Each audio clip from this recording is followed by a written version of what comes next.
Yeah, we find her, the beautiful girl we've been missing. We wanna have her kissing. We find her, now we in love. Say go so, the remix. DMB, Tux Bites, remix.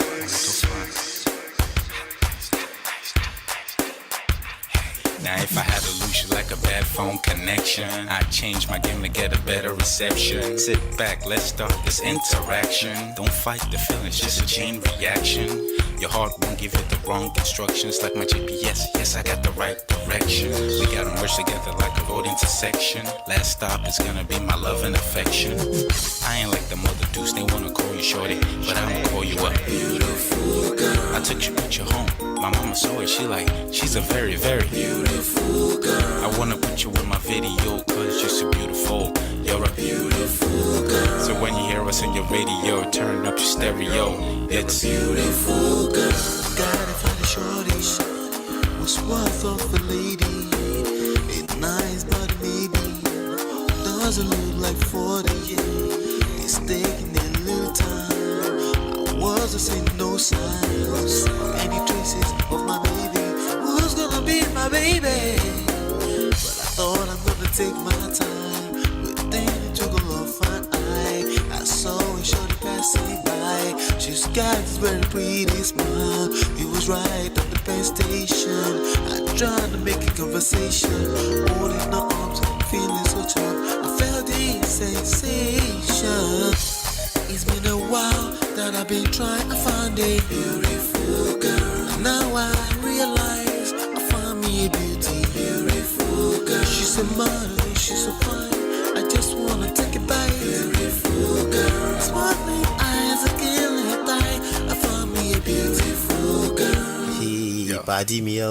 My wish came true when I saw you, girl. God must have blessed me with your beauty, girl. Looking so right from your head to your toe. Shaped like a cocoa bottle with a smile of a queen. My queen to be, you my destiny. Got a body of a goddess, such a beauty, I'm impressed. And I'm never in distress. Come on over and be mine. Been searching for a man and now all the cats keep looking to mine. With a sexy walk and a sexy talk, she must be from a planet called the sexy world. I know I ain't tripping, better yet I'm thinking put a ring on the finger, we look good together. Take your place in my heart with your beauty, I'ma say that I'll never turn away. Who would think I'm in love? Such the way she smiles at me just really makes me weak. The way she speaks to me just really make me go so weak. Keep staring in her eyebrows. All I kept on saying is wow. Your beauty shines and breeze at night. All I really want in my life. Oh yeah. It's been a while that I've been trying to find a beautiful girl. Fine, brown eyes. I found me a beautiful girl. She's my model, she's so fine. I just wanna take it. Beautiful girl. Sparkling eyes, killing thigh. I found me a beautiful girl. Yeah, beautiful girl. One beautiful girl, yeah. Beautiful girl. Damn. Money, you seen her? Hot Ice, have you seen her? LP, have you seen her?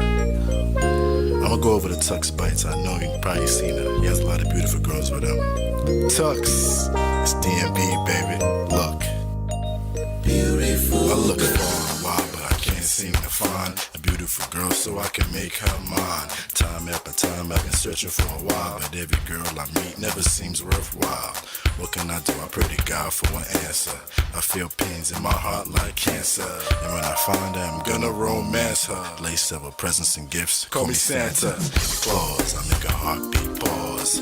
That's my girl, homeboy, not yours. The girl of my dreams, she's more than I ever thought. Show me ass and culture. I think I'm getting punked. She's what I really want, so I'ma go get her. Since I'm a go getter, you know I'm gon' get her. And I will give her the world. Anything for my beautiful girl. Psych. Ooh. It's been a while that I've been trying to find a beautiful girl. Fine, brown eyes. I found me a beautiful girl. She's my model, she's so fine. I just wanna take it. Beautiful girl. Sparkling eyes, killing thigh. It's your love that I've been missing. I miss all your hugs, your touching and kissing. Me love on the floor, the couch in the kitchen. One love enough, we done enough. Man of prestige. Ha! Now this guy win. Now you win. Now you win today. Now you win. Now you win. I agree. Man of prestige. Now man you be. I'm sure some people will be jealous now the way I talk about Ola. But I have learned a lot from him. That's why I keep telling you to follow him. If you don't follow Man of Prestige, now you know.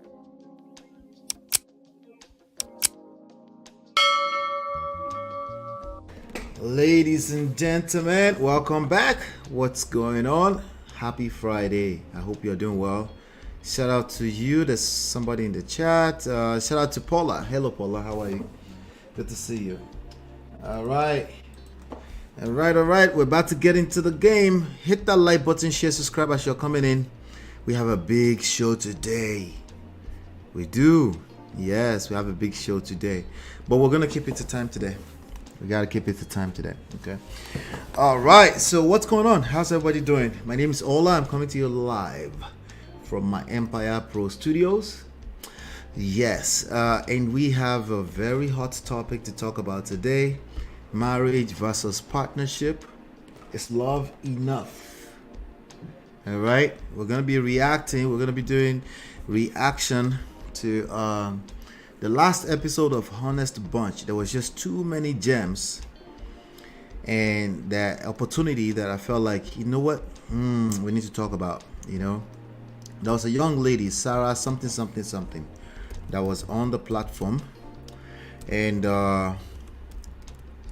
there was another young lady that was a guest host or something like that. You know, and the regular bunch, Nedu and husband Materia.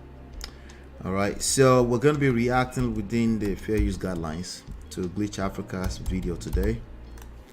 Okay, so let's keep that at the back of our mind. We'll give them proper credit as due.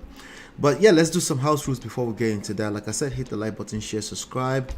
We're up to right now this month we're up to $44.29. Our goal is $200. Thank you for everyone that's supporting. And then shout out to my sponsors. Mo Fresh, Richie, Life with Natu, Adesua, Film Girl, Open For by Tima, Show Mama, Grace Corner, and of course D-Love. And please, you can become a sponsor. You can sponsor this show for as low as 99 cents. Okay, it goes a long way. Thank you so much for always being here. Every like you hit, it goes a long way. Every time you watch an additional minute, it goes a long way. So I want to say thank you. Basically what we do here, we use trendy topics to talk about relationships. We extract relationship lessons from a self-power, social seduction, heart of seduction, attraction and emotional intelligence standpoint. If you haven't downloaded the book, you can download the book.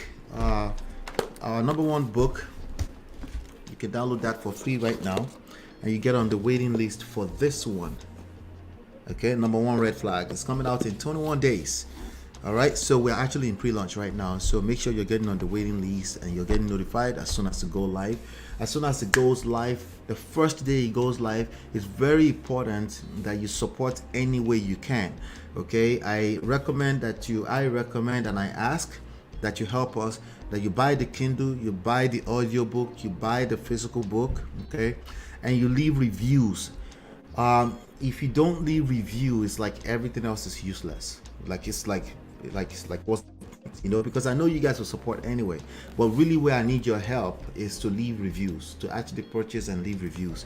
Okay, yes, the PDF is available for free, but you know, we are also trying to get some buzz behind it on the platforms, on Amazon, and the only way we can do that is reviews. Okay, so if we have an average of 100 views on every video here, I really need your help to help us leave reviews. We would like to get at least 100 reviews on the books within 30 days. That's really where you can help us out. Okay, so hopefully you can grant us maybe an extra 1 minute, 2 minutes. That's all it's going to take. Okay, I appreciate you. Chiye, how you there? All right, all right, all right. So you can download the existing book, the our first book. You can download that for free right now. You get on the waiting list at loveandprestige.com. All right, all right, all right. Let's get into it. So this is the weekend edition. So we have one story basically, and we're gonna try to keep the time. All right. All right, let's see. So let me go ahead and open the first clip. I've got a bunch of clips, right? That I want to respond to on the what do you call it? On the Honest Bunch podcast, okay? And we're gonna be doing that within the fair use guidelines. You can go support them, Honest Bunch, Glitch Africa. All right, you can watch the full thing there. It's gonna be full of mostly my commentary, and I pinned the link. If you have anything to share with us, you want to come on stage and share with us, please feel free. Okay, today is Friday. Okay, all right. So let me go ahead and share my screen. There you go. I think the first person on the screen is basically husband Materia. Okay. Yeah, let's see. There you go. All right, good. So we can see it clearly. All right, so there's this young lady that was on there, some Sandra Iua. Okay, Iua. I don't know if I'm butchering that name. Excuse me, sorry. But hey, D-Love, how you doing? Welcome. All right, so let's go ahead and just get into it. There's a lot of things we're going to cover today, but we're going to do it in a timely manner. Okay, so let's look at the first commentary. Let's see here. Boom. Let's see. So in love, or they are so vested in a situation that they overlook or do not see certain things. Yes, I believe, I would say like people change, especially when they get into a situation. They do change. And, people like, did you see the red flags? When a woman is in love, you just don't see those flags, even though they tell you, that's not good for you. But, when a woman is in love and, want to be... I'm blind. Exactly. They enter. All right. So the first thing first, she's right. When people are in love, they can't, precisely what they can't see are the red flags. Okay. But if you know what's good for you, obviously, if you're going to take part in a lifetime journey called marriage, you probably should pay a little bit more attention than just being in love, right? So there's in love, there is you love a person, and there's everything in between. There's a lot of things going on there. The word love is a problematic word, okay? So let's just keep that at the back of our mind as we're going through it. So she's right so far. Do people change? Yeah, that's the only thing that's constant is change. So that's actually not a bad or good thing. It's just is. Change is constant, right? All right. So she's right. Let's continue. Let me see. I want to make sure that good. All right, Marriott, welcome. Good to see you. Wait, where's Marriott? Marriott's not here. Oh, she's here. Okay. Hello, Marriott. Let's keep going. That's it. Do you feel like we can ignore red flags? Because obviously, before you marry somebody, that's a huge decision. Red flag is not something that you ignore. Like, there's something wrong with that statement. I'm trying to think. Okay, not intentionally at least. Okay. So when people see red flag, they see red flag. They are taken aback. They back off, right? But there's one thing to see red flag and know it's red flag. There's one thing to see red flag and be justifying that it's not really a red flag. There's another thing to be, you might like that person enough that you're just, you're justifying the BS, right? That happens too if you like them enough, right? So, ignoring red flag, I hear people say that a lot too. Like, what do you mean ignoring flag? Do they know it's a red flag, or is it you that's seen it as red flag? Right, so there's nuances there. Let's keep going. To make. I don't know about anybody else, but I would think it through. I think it's more of a thing where maybe as the marriage progresses, you do something that they don't like, they hold it, maybe they don't tell you. They do something that you don't like, you hold it, you don't tell them. Before you know it, the resentment continuously builds. And that resentment then in turn changes how you guys interact with each other, which then in turn leads to like a divide and a deeper separation. I think that's what happens. I think that the person that you still loved, like the person that you fell in love with, is still there, but the circumstances, because the relationship has now deepened, that has changed. Well, it's still change, okay? So let's say you're still yourself and I'm married to you, right? And then I start to see some things and I start to build resentment. Resentments are real inside of any type of, well, particularly marriage, relationship, long term. When sympathy start to enter, resentment will happen. It's just what it is, right? So now I'm the one receiving on the other end. So I start to build resentment. Is that changing me? Of course that's changing me. We're not saying it's not something else that's changing you. We're not saying it's not other things, environmental factors that are influencing you. The fact is that people will change. And sometimes we get stuck in semantics of if people are going to remain the same or not.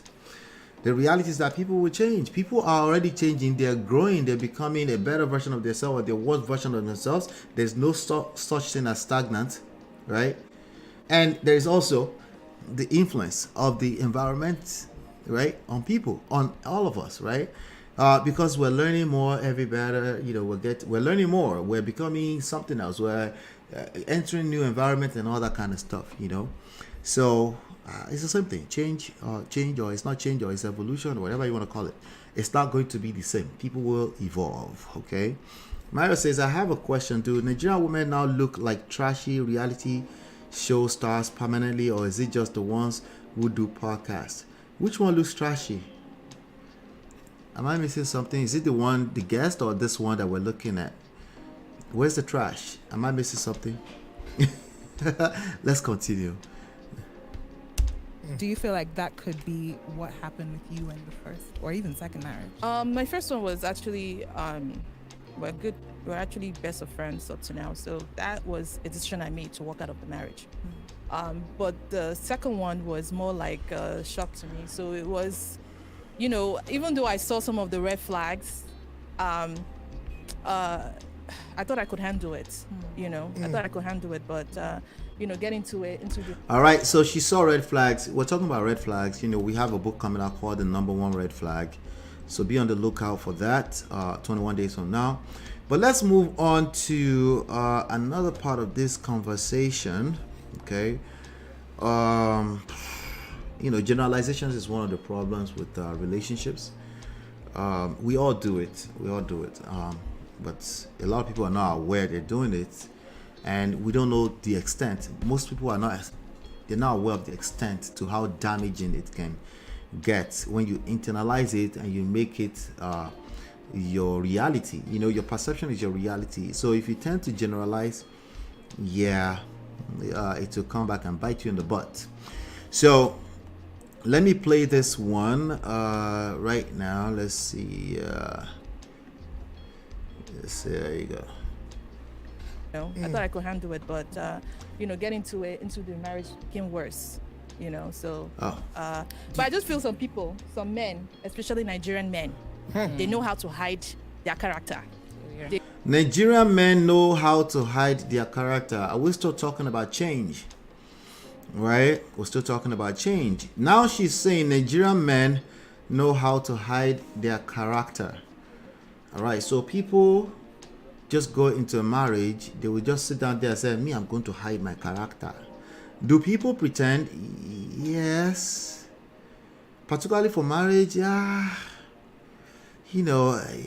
obviously anything is possible. Okay, let's just first of all lead with that, because somebody's going to tell me like, Allah, you don't know these people, though. Listen, everything is possible. There's somebody evil out there who is just going to get into a marriage with you just to destroy your life. They're not majority of the people. That's all I'm saying. Okay, we're talking about majority of the people, the issues that majority of us will deal with. Resentments, people are changing, right? And people are evolving. Environmental changes, societal standards are changing, they're adjusting. It is what it is. That's across the board, right? And that's going to affect all of us, right? Not too far either. So that's what we're talking about. We're not talking about extreme situations. We're not talking about that today, okay? Let's just talk about normal situation. On a good day, you wake up in the morning, you go to commute, you say, kiss, we're going to work, we're coming back, we come back, we start arguing about nothing. Okay, it's not usually nothing, but there's one person that's feeling like it's nothing, right? Those type of issues, all right? Those type of issues are the majority of the reasons why people end up in divorce courts, not the extremes, okay?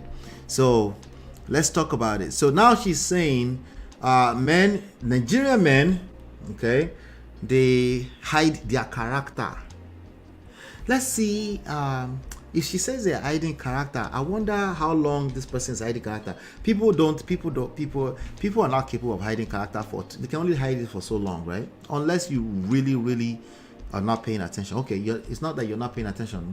You don't have the discernment abilities to pick some things up, okay? But people can only hide their character. They can only hide their personality for so long. If you're a normal human being, you can pick up some things, just and if you want to get better at that, you just work on yourself. You focus on working on yourself, because you know when you smell nonsense, So let's keep going. She's already saying Nigerian men, they know how to hide their character. They do. Their real character. Yes, and most of them are narcissists. Yes. What did she say? She said most of them are narcissists. Let's continue. They don't like. I would say 85%. Let me just be like. All right, I don't know the numbers. She said 85% of Nigerian men are narcissists. I really don't know the number, But here's what I can guarantee you. 85% of the man or the men that this woman is attracting are narcissists. We can guarantee that. Okay? At least 85% of the Nigerian men she's attracting. We have to add 85% of the men she's attracting are narcissists.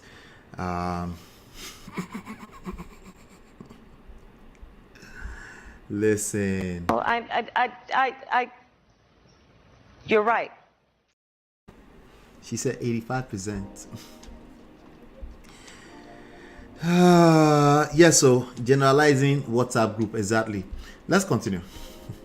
See, when somebody leads with that, I can even shut down the show today and say, that's it. We don't need to say anything anymore. That's it. We already got what we needed. We got the answer we needed. Now, the title of this particular session of Honest Bunch is Second Chances and Bouncing Back from a Failed Marriage. Apparently, we're supposed to learn some kind of lessons from this lady. Okay, one of the lessons you just learned today, I don't know what you want to do with it. Let me advise you that keep in mind she's talking about the Nigerian men she attracts. Okay, you don't have to attract the same type of men. You don't have to. Okay. One of the lessons you learned today is that the 85% of Nigerian men she attracts are narcissists. Okay. And there is somebody's spirit that's disagreeing with me right now. And you know that as a matter of fact, she does not know the numbers either. I don't know the numbers, right? That's a fact, right? So you should ask yourself, why is your spirit disagreeing with me when I haven't even said I know anything? I don't know what the numbers are, okay? And I don't think she knows what the numbers are, okay? But one thing I don't think she does that studies to know that 85% of Nigerian men are narcissists. She doesn't know that, right? But we can't invalidate our experience. So our experience is that 85% of Nigerian men are narcissists. Let's continue. We're not done yet. Okay, let's keep going. 85% of Nigerian men are narcissists. She didn't say all. She said 85%. No, but 85 is a lot. That one says she didn't say all. She said 85%. Why? Just go ahead and say all if you're going to say 85%. 85% is a lot. Let me just say, let me clarify. Some Nigerian men. Okay, better. Some Nigerian men. Wait. Some Nigerian men does not negate 85%. It's still the same thing. We know what you meant to say. Majority of the men you attract are narcissists, Nigerian men. That's still some, right? It can be 95%. That is still some. Okay? You didn't say it's majority. You didn't say it's minority. You just said some. You didn't say all, right? So let's keep the same energy. Let's continue the conversation. Yes. A narcissist. And they don't, most of them, they don't know this. They don't know that they're narcissists. Know it, yes. They believe that, okay, because of the way they grew up or because of the way they've seen their parents growing up, this is how their father acted towards them, so this is the right thing. They don't try to unlearn to relearn. They just do whatever they grew up with, and they don't get What is it about you that is attracting you to narcissism? Nedu, thank you. I'm done right now. Like he's trying to chill, like okay, all right. And everything they said, like 86% of everything they just said is correct. Okay, a lot of narcissists or people with narcissistic traits, they don't agree they have it, right? But we also can diagnose them, and a lot of these things are also can be mixed in with general human behavior. Like, okay, I'm selfish. Like I have a higher sense, or what do you call it? A grandiose sense, or overinflated sense of self, right? I can't see. I'm always looking for victims, whatever. A lot of this stuff they are mixed into human behavior all over the place, And a lot of people that are calling people narcissists are narcissists themselves, And go figure, they don't know they're narcissists, just like Tone just said, right? So, but let's continue. We're not going to diagnose anybody here. We're just going to laugh and learn some lessons, okay? Narcissistic men actually, they pick their victims. All right, so what she's doing is carbon pasting something she read on the internet or some book. That's what she's about to do right now, like everybody else do. Let's continue. For instance, they pick their victims. If you've never heard that before, you will start hearing it out. Watch it. Pick a woman where they feel like she's strong and she has a little bit of maybe a little bit of baggages with her, and just a little bit of baggages, not 85%. Just women with just a little bit of baggages with her is who narcissists are looking for. So narcissists, they generally don't know, according to them, they don't know they're narcissists, but they know to pick victims, okay? And yeah, but they're always looking for a victim. It's just their action. They're not intentional about it, right? Let's keep going. I feel like for me, like I say, like I had a situation with my ex, right? And it's all over social media, right? And with this marriage now, like I entered, and even though there's a lot of things that happen, I'll be like, oh, I don't want to leave so people don't talk about. These CEOs started with nothing. All right. Let's take a deep breath right there. All right. So what we've seen so far today, let's do a quick recap, okay? Change is constant. It's not even a matter of people change or not. Of course, people change, but even more so, change is constant in our environment, in behaviors around us, other human behavior as a social construct. There's emotions involved.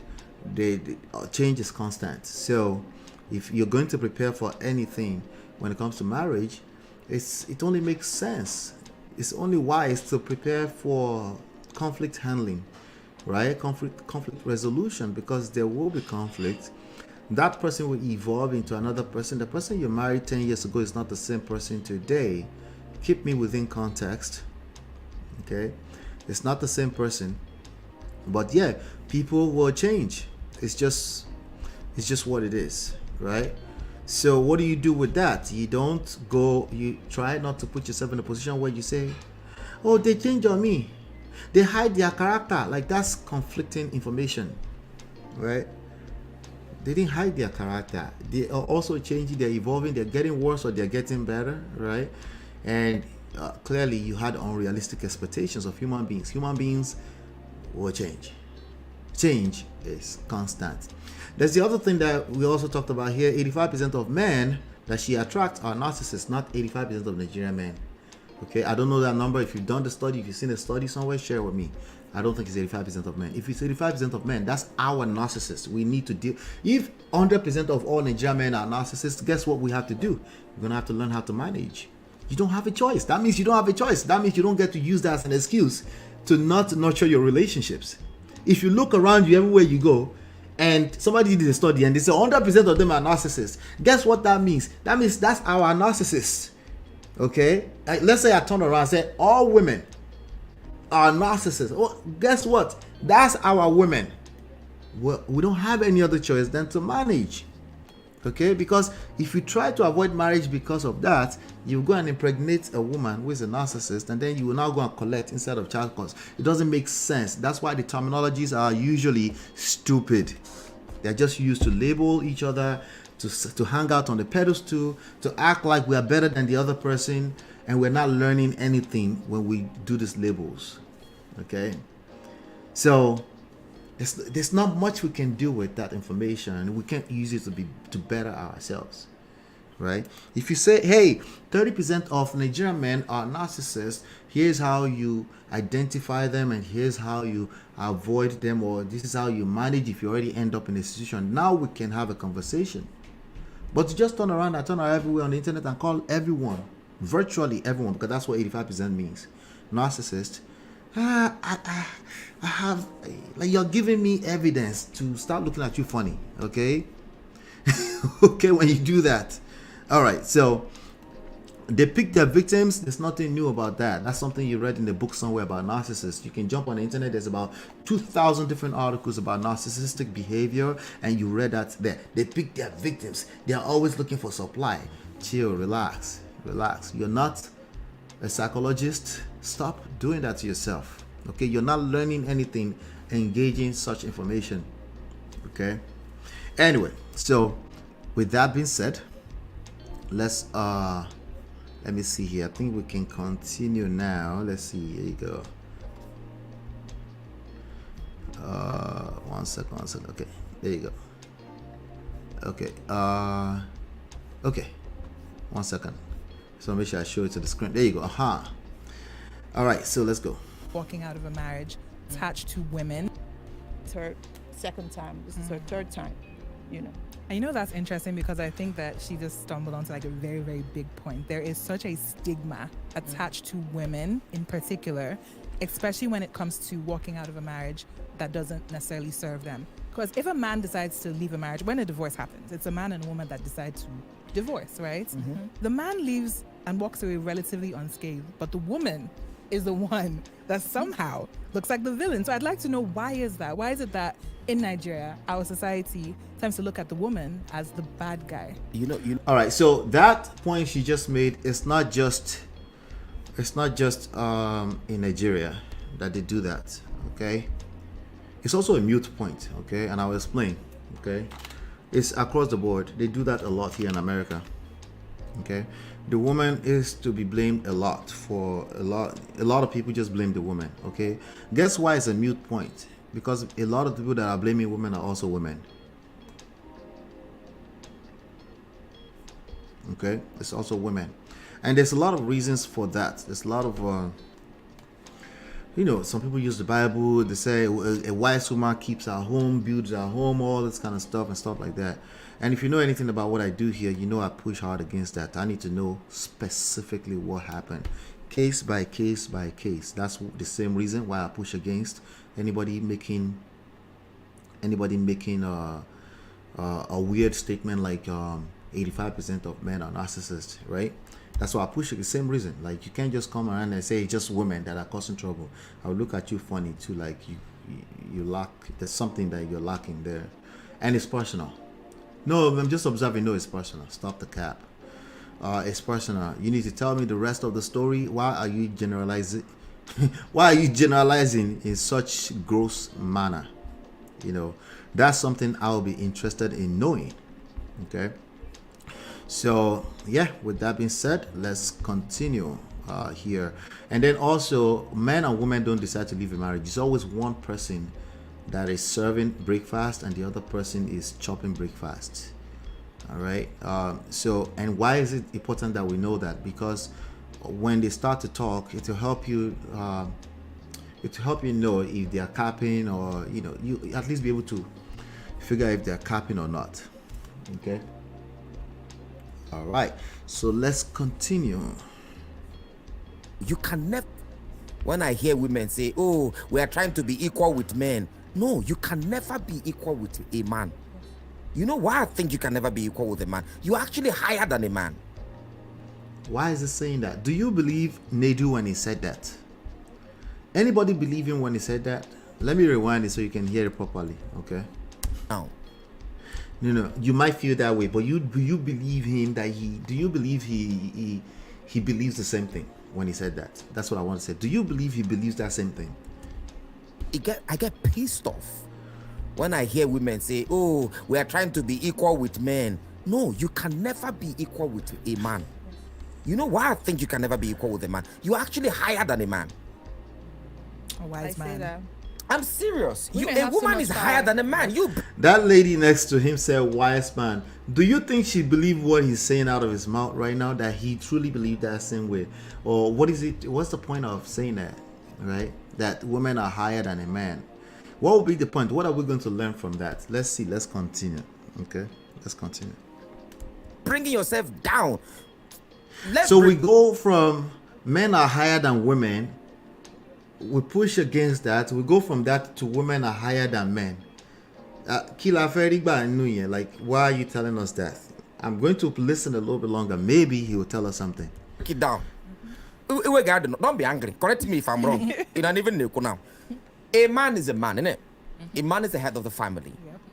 If as Bibi day here now, Bibi, now you now say, Bibi, go and help Nedu to sort something out.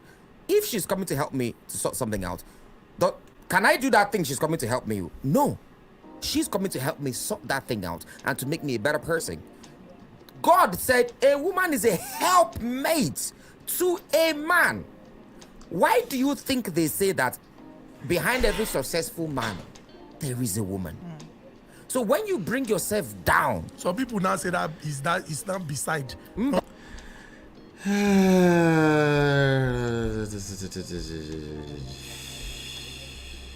go explain because no evidence. Do me a favor, hit that like button and share, turn up your notifications. Make sure you're subscribed so you're notified when we do go live. Thank you. I appreciate you. All right. That point was pointless. Like, there's no need for that.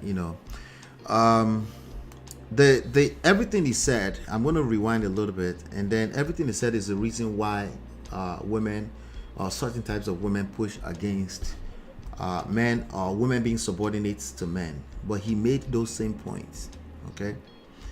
The point is to become equal, not to become higher. You're literally watering down the movement when you do that. That's why there's no need to bring that into romantic relationships at all, right? There's no one person that's higher than the other person, okay? If you start thinking that way, for or against it, if it occupies your mindset, it becomes a competition by default, okay? It's not necessary, okay? That's what I'm saying. You're higher in it. Like, it's not necessary. Why are you saying that? What do you get from saying that? Okay. And then after the explanation, it's like nothing. He's not saying anything. Let me go back. Sort something out. Can I do that thing she's coming? Don't be angry. Correct me if I'm wrong. You don't even know now. I will correct. A man is a man, innit? A man is the head of the family. If as Bibi day here now, Bibi, now you now say, Bibi, go and help Nedu to sort something out. If she's coming to help me to sort something out, can I do that thing she's coming to help me with? No. What? She's coming to help me sort that thing out and to make me a better person. God said a woman is a helpmate. Okay. To a the people, the women that are very radical about the equality movement or feminism movement, they don't like that term, helpmate.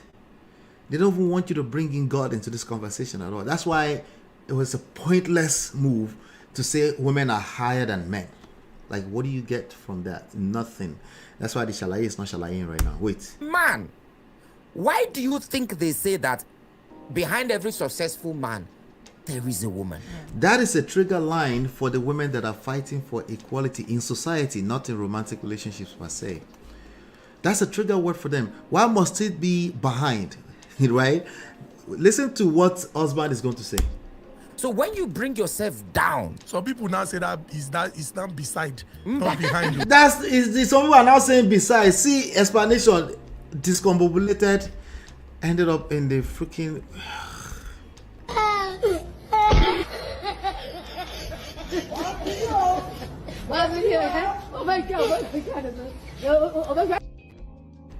I don't know what he was trying to accomplish by saying that, but that's That is not.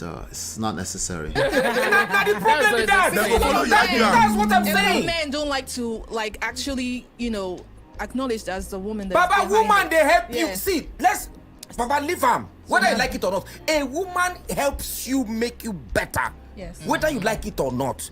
Baba, you my brother. See my brother here. Not only native every day. We are. That I have to carry. I hate that. No, I believe if it's not working, it's not working. Just keep it moving. Because you can. How did I could have predicted she would say that. If it's not working, it's not working. Just keep it moving. If it's not working, it's not working. Just keep it moving. Interesting. You're going to see a theme here as we get through this reaction. You're going to see a consistent theme. If it's not working, it's not working. Just keep it moving. There's the other extreme of this equation that I always say, enjoy everything. Just stay there and buy there. I don't agree with that either, right? So let's keep going. If you're in a marriage and it's toxic, it's not going to get better. It's going to get worse. And if it's working, it's not working. But just I hate that. I believe if it's not working, it's not working. But just keep it moving. Because you can if you're in a marriage and it's toxic, it's not going to get better. It's going to get worse. And it's going to affect your mental state. So the best thing for you to do is to leave. And a lot of women cannot leave because they're toxic. It's not going to get better. If you're in a marriage and it's toxic, it's not going to get better. It's going to get worse. Now, everything she's saying, again, on paper, is correct. Okay? But what do you mean by toxic? Is someone going to do the assessment of what somebody means by toxic, or we're just going to call it toxic and believe it and run with it? Right? What do you mean by toxic? Because honestly, when I hear toxic, when I see what people describe as toxic, it's inevitable when there's any type of collaborative efforts between human beings. Okay?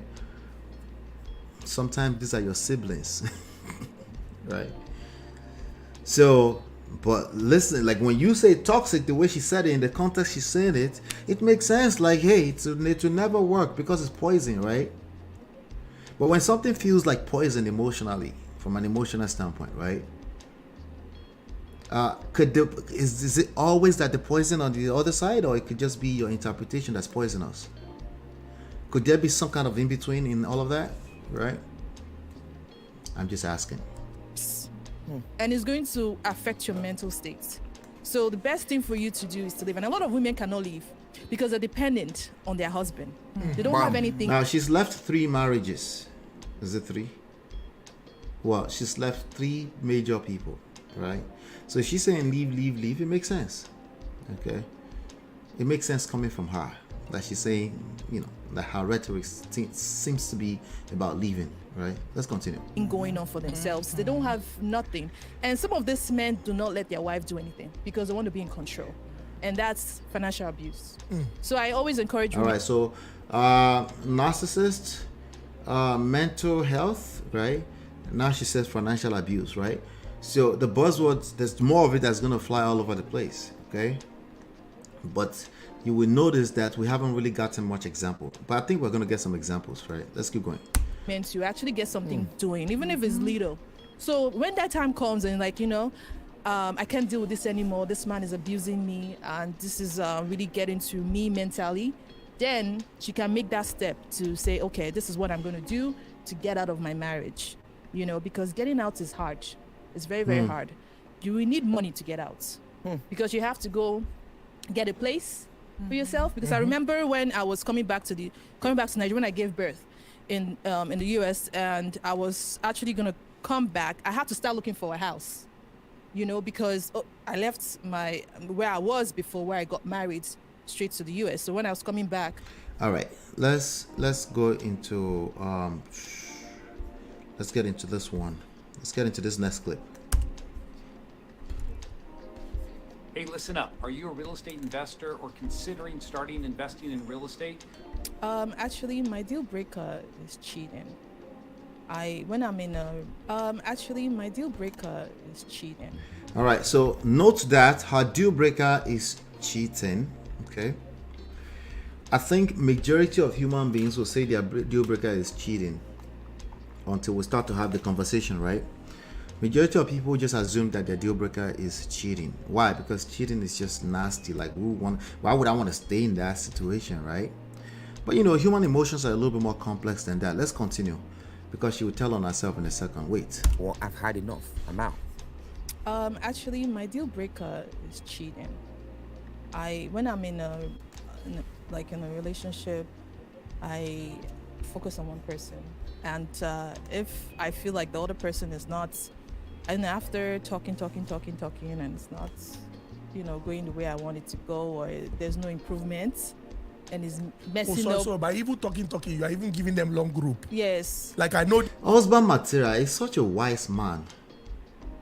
If you are giving a cheater long rope, your deal breaker is clearly not cheating. If your deal breaker was cheating, at least the way it sounds, it should be like you can't move forward.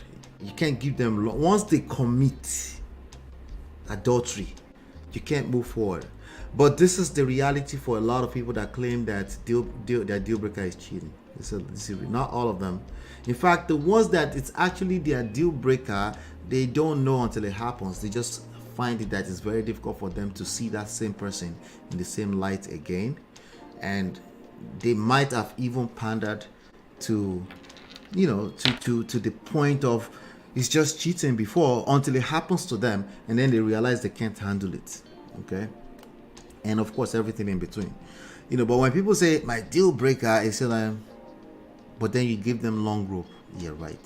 Yes. I know you are doing this thing, but stop it. Yes. Wow. Yes. So you have conversations with the person. Yes.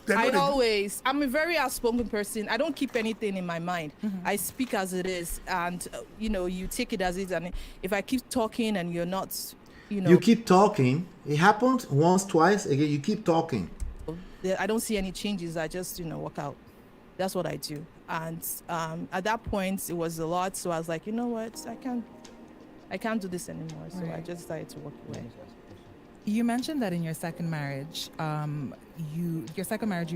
when you went to America to have your child. Mm-hmm. And when you came back, you couldn't go back to your husband's house, correct? Yes. So that means that the separation happened, before the divide happened as you were pregnant? Yes, as I was pregnant. Did anybody watch this show already? Am I going to be messing it up if I tell you ahead of time? I will, right? Let's just continue. Right. Pregnant. I was like 6 months pregnant, 6-7 months pregnant. Yeah. Wow. Yeah. And how soon back? She was 6-7 months pregnant when the second marriage broke apart. She was with, I think she mentioned earlier that she was with her first marriage for 7 years. Okay. But she hasn't really talked about how long this second marriage is. But she was 6-7 months pregnant when the marriage fell apart. How soon after the pregnancy did you come back to Nigeria? I would say like 4 months. I spent 4 months in the US. So I left the house January, then I went back to the US in February, then I came back July. I'm going to ask this question. Let me just hit it the way it is. Your first marriage that lasted 7 years, and the second one, and the third one. The second one and the third one? No, I wasn't married. Sorry. Okay, there's no third one. 2 marriages. The second one. But she has 3 baby fathers, okay? One of the baby fathers is Hubie Franklin. Hubie Franklin, who is a manager with Inyanya, what's his name? Techno, and a bunch of other people who works with Davido, right? That's one of the baby fathers. I think that might be the last baby father, actually. Let's continue. Actually, no, I think that's the second to the last baby father. Royal hair, was it the second one?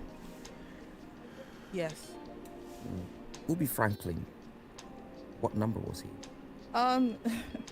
Ubi was we're in a relationship at that time. So you were not married? No, I wasn't married. And then you had a child for him? Yes.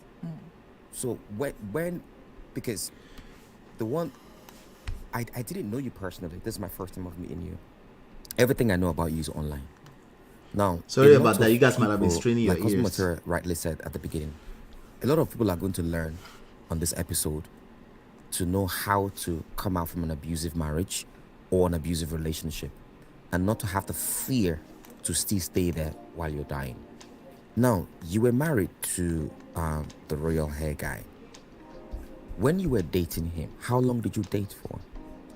We dated for we met in April. Let's do a recap. Let's do a recap. Remember, there's a theme here. Remember, people change, so they hide their character and then they change later. That's what she said. These are the rhetorics that end people up in bad marriages, bad relationships, okay? Her own minds, her own ideology is that people change later on, precisely from a standpoint of their hiding their character. And then she went on to say 85% of men, Nigerian men, are narcissists, okay? All right, and then she said they pick their victims, okay? So it's safe to say she was a victim, right? Also, let's see, she said if it's not working, it's not working. Toxic, we don't know what toxic means to her. If there's toxic, it will never work as far as she's concerned, regardless of what that person means by toxic, even if they are the one who is toxic. Because if you are toxic, you'll be in a toxic relationship, right? It just makes sense. We just don't know who is toxic. Oh, by the way, if you're toxic and you end up in a relationship with a person who is not toxic yet, they will become toxic too. Just in case you didn't realize that yet, okay? All right. Her deal breaker is cheating. We noticed the inconsistency with that. All right. Okay, so now there's a theme that we're following here, right? The lessons that she tried to share with us are not the lessons you need to learn. That's why I'm hiding this context to it. She's not wrong. She's sharing her experience. But there's some more to what she's telling us. And what I'm doing here is just asking some questions and, hoping that you can think a little bit deeper than just the surface level stuff like narcissists, right? Mental health, financial abuse. Hoping that maybe I can help you think a little bit deeper. That's all I'm doing, okay? So let's keep going. Again, Chinye says, true, if your deal breaker is cheating, is one and done, no long rope. Exactly. Because she agreed to that. So I would say we dated for like 3 months. 3 months. Yeah, about. They dated for 3 months. Note that there's a theme here. They dated for 3 months. The person she married, her second husband, they dated for 3 months. Let's continue. 3 months, 2 3 months. Was he before Ubi Franklin or after? After. After Ubi Franklin. Now I'll come back to Ubi Franklin. Ubi Franklin, funny, is my friend. Now what made you? What was it that you saw about royal hair that made you believe this guy, I'm gonna get married to him? He's the person for me to get married to. And I mean, you said something earlier that you saw red flags. All right. Keep in mind, the question they're asking her now is that what is it that you saw in this? Some guy called Royal Air. I don't know if he sell air or something. I don't know who this guy is. Some Steve Maduka or something like that, right? And they're asking, what did you see in this guy, right? That's the question that they're asking her right now. Let's see. The fact that she can articulate that doesn't mean I'm just saying. Let's just see if we can pick something out of it. Well, you still went ahead with it. Yes, I did. I would say whatever he was selling, I bought it. What does that mean? Anybody know what that means in Igbo language?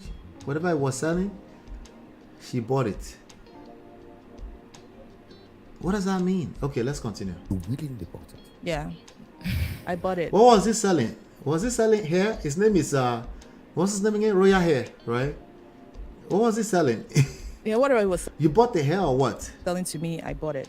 Why do you think that is? Okay, so every romantic relationship, obviously, you butt into. Again, you're telling us something that's not new or profound here, right? Of course, I toasted you, you bought into it, and you married me, and now it's time to do the work so that we can last a lifetime. There's nothing special about that. That is not a red flag. That is not a red flag. She said nothing. Literally. Whatever he was selling me, I bought it. What was he selling? Because I felt like it was alignment with what I believed in. I didn't know because he was following me for years. I didn't have an idea. Like he was following me for years. So I think probably he studied me. Yes. So I didn't know like probably he studied me. You know, I was into my business and stuff. And so with him and him is into business and stuff. So I said, okay, this could be a great match. We could do things a lot together. You know, a couple coming together and building like kind of like a power couple. Because that's why power couple. See reasons to marry. See purpose behind marriage. Jesus. Power couple. Beyonce and Jay-Z.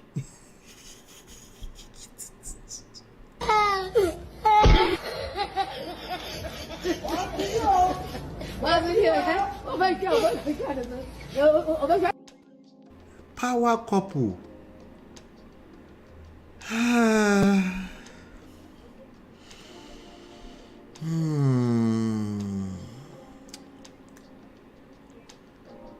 All right. You see the 7 purposes of marriage on the screen. Romance, that wasn't there. Companionship, no.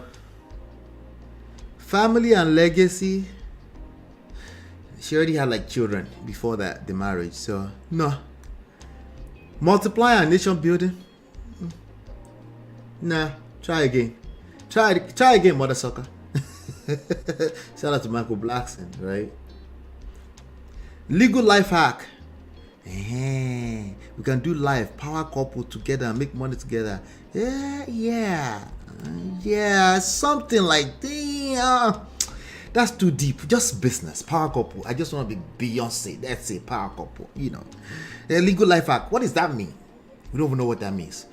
6, significance and recognition. Now it was him that wanted that from her. Right? 7, personal growth. Would that help? Would that help? Listen, let's continue. Listen, you can't make this up. You can't make this shit up. These are the reasons why people are getting married. Not intentionally. She's not doing it intentionally. She doesn't know what she doesn't know. Okay, and some of the rhetoric I saw after this show from her, I saw some posts on the internet. She's still the same person. She's not doing the work. She's a business person. She makes a lot of money. She has multiple stores all over the place. So she probably doesn't have time for what? She doesn't have time for personal growth. Would that help? Anyway, let's continue. I really want it for my life, you know, but it didn't work out that way. So why would it work out that way?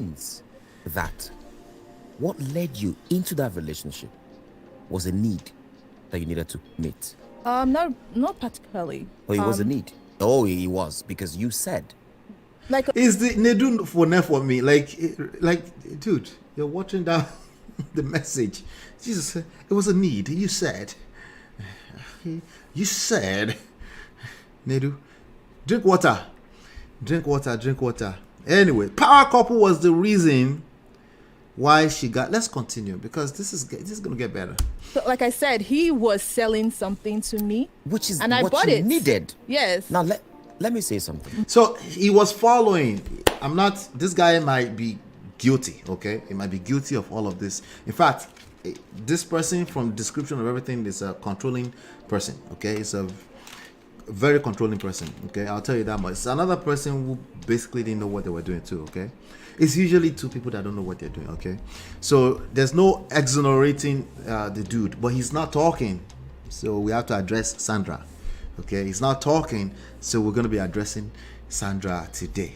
Okay, so we're going to give that best person a benefit. If I can give Sandra, who is talking, benefit of the doubt, I would definitely give the royal hair, or be whatever they call it. I will give that person the benefit of the doubt, definitely, because I haven't heard their side. All right, so this is gonna get interesting. Let's hold on 1 second. Hold on. There you go. All right, share, and boom. All right, good. All right, before I continue, let's see. Okay, It's even the nurse. It's even the curse word they use that turns me off. Like, be normal, bro. Oh, the curse word, right? You could just tell like it's being forced. Is that what you're saying? Sandra kept contradicting herself. Yeah. What you're gonna find by the end of this show is that she's consistently telling on herself. That part, yeah. She's gonna tell on herself. But let's continue here because this is gonna get more interesting. Let's see. Go. Give you now, he go give you. Not be waiting you want. But I didn't ask for it. Shengbo, but you wanted it. What? She said I bought into whatever was being sold to me. That's what she was saying last, right? Oh, beauty. And look at what she said next. But I didn't ask for it. You can't make this shit up. You get into those relationships because of that need.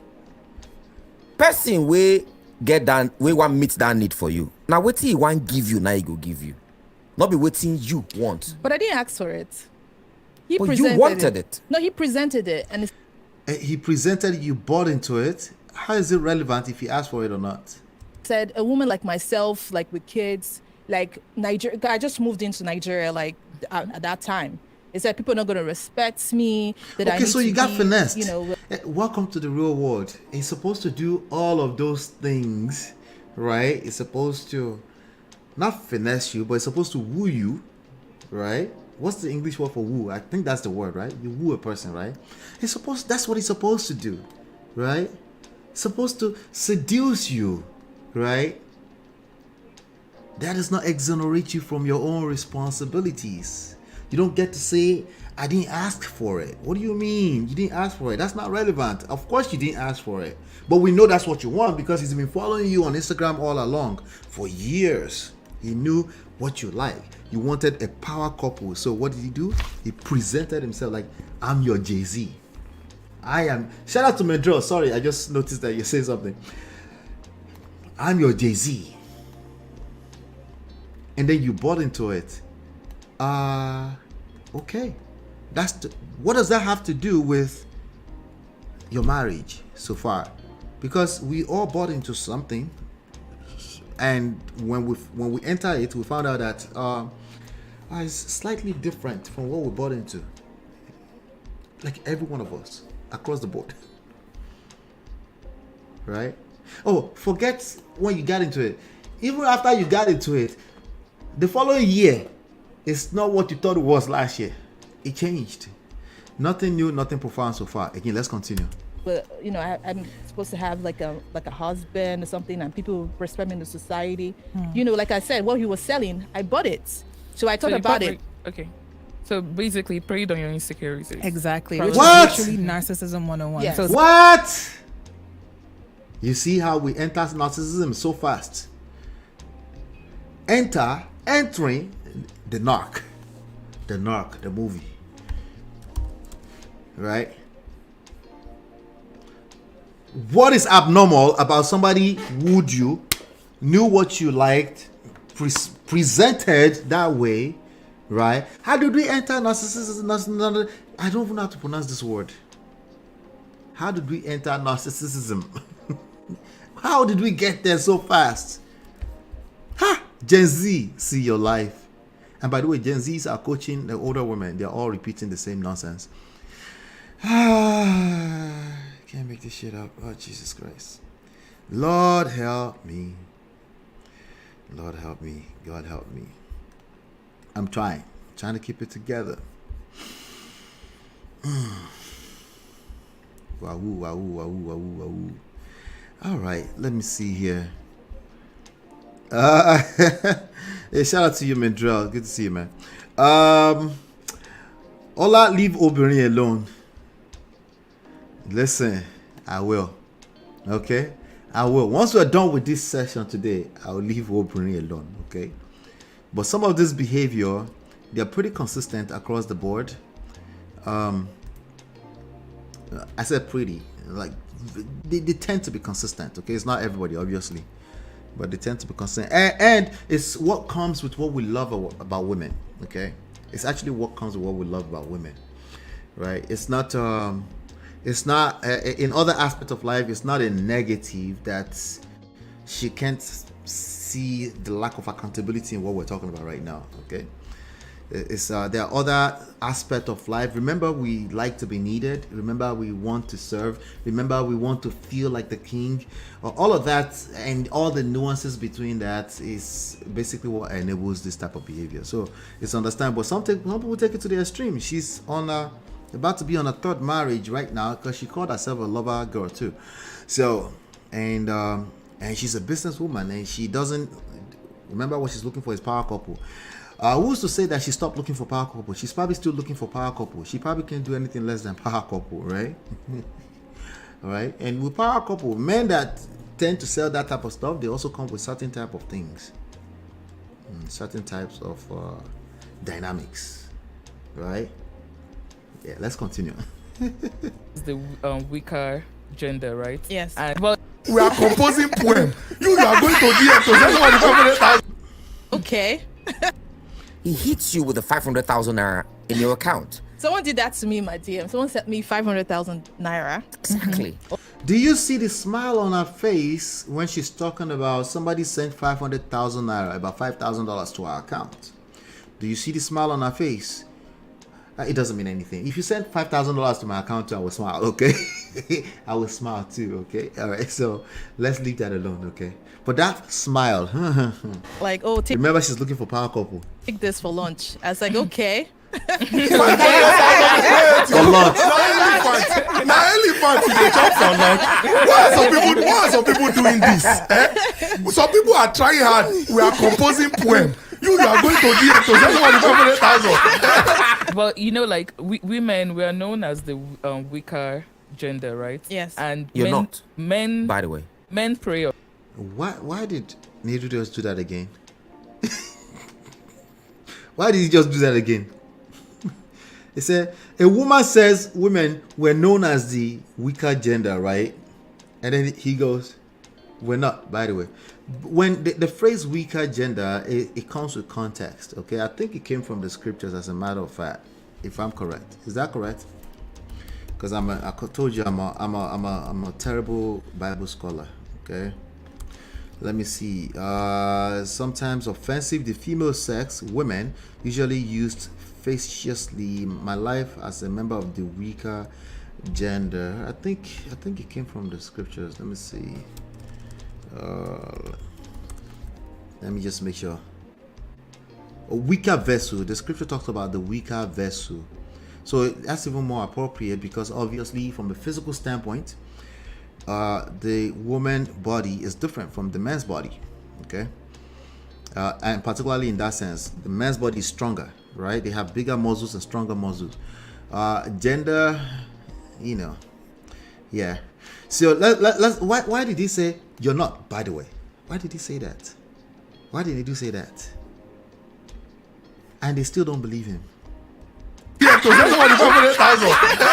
Well, you know, like women, we are known as the weaker gender, right? Yes. And you're not. Men, by the way. You're not. You're not. You're not. By the way, Baba, shut up there. What are you talking about? Men pray on this a lot, so that's why they will come at you. They will love bump you. They will send you different gifts. They will buy you different things. That is a woman that does not, or at least in this moment when she's saying this, she's disconnected from her power. Ladies, okay, you have a certain type of power that we don't have, okay? Yes, men do have some power, but when you come from this place that people are just looking for you to take advantage of you, it's very hard for you to engage your power when you come from that standpoint. It's just very hard. I don't know how you're going to do it. It's almost impossible to do that. I don't know how you're going to do it. To say, men are out there trying to take advantage of me, and you're occupied with that, preoccupied with that, and at the same time, you're going to literally engage your power that is actually beneficial for both sides, right? And you're going to miss that part of, oh, let me check for the red flags. Let me see if he's a mad person. Obviously, he's going to camouflage with good behavior. Then later, it will move back and... Did you hear the word camouflage? Okay. They're going to camouflage with the good behavior. Okay, all right. That's more of a default than it is somebody being intentionally want to deceive you for the most part. Okay. Of course, people will reveal more of who they are as time goes on. That's why we call it see finish. But it's very important that you understand that you really try to remove this intentional connotation from it. Because when somebody is intentionally trying to hurt you, there's only one thing you would naturally want to do to them: hurt them back. You would naturally want to hurt them back. You will resent the idea that they're just always walking around looking to hurt you. And you miss the road right from that point. You know? Let me see. Maybe because his previous wife showed him shege. Who you talking about? You talking about Nedu? Maybe. He's trying to learn. I'll say maybe he's trying to learn, but you gotta pay attention. You don't have to, I hate to use the word, you don't have to pander to women. Ever. Okay? Ever. It's not necessary. Alright. But you're not. Not your core. Not your knee. Start moving mad. Then you are there like, what happened? Which is why, happened? but that's why you're supposed to you're supposed to notice when he Mhm. starts shifting and when that energy shift starts happening. You might be thinking he's in a bad mood. Yeah. Or maybe something didn't go But right. for how long? Okay, so lots of Nigerian men later. You're supposed to think first. You're supposed to assume the best scenario first. Okay?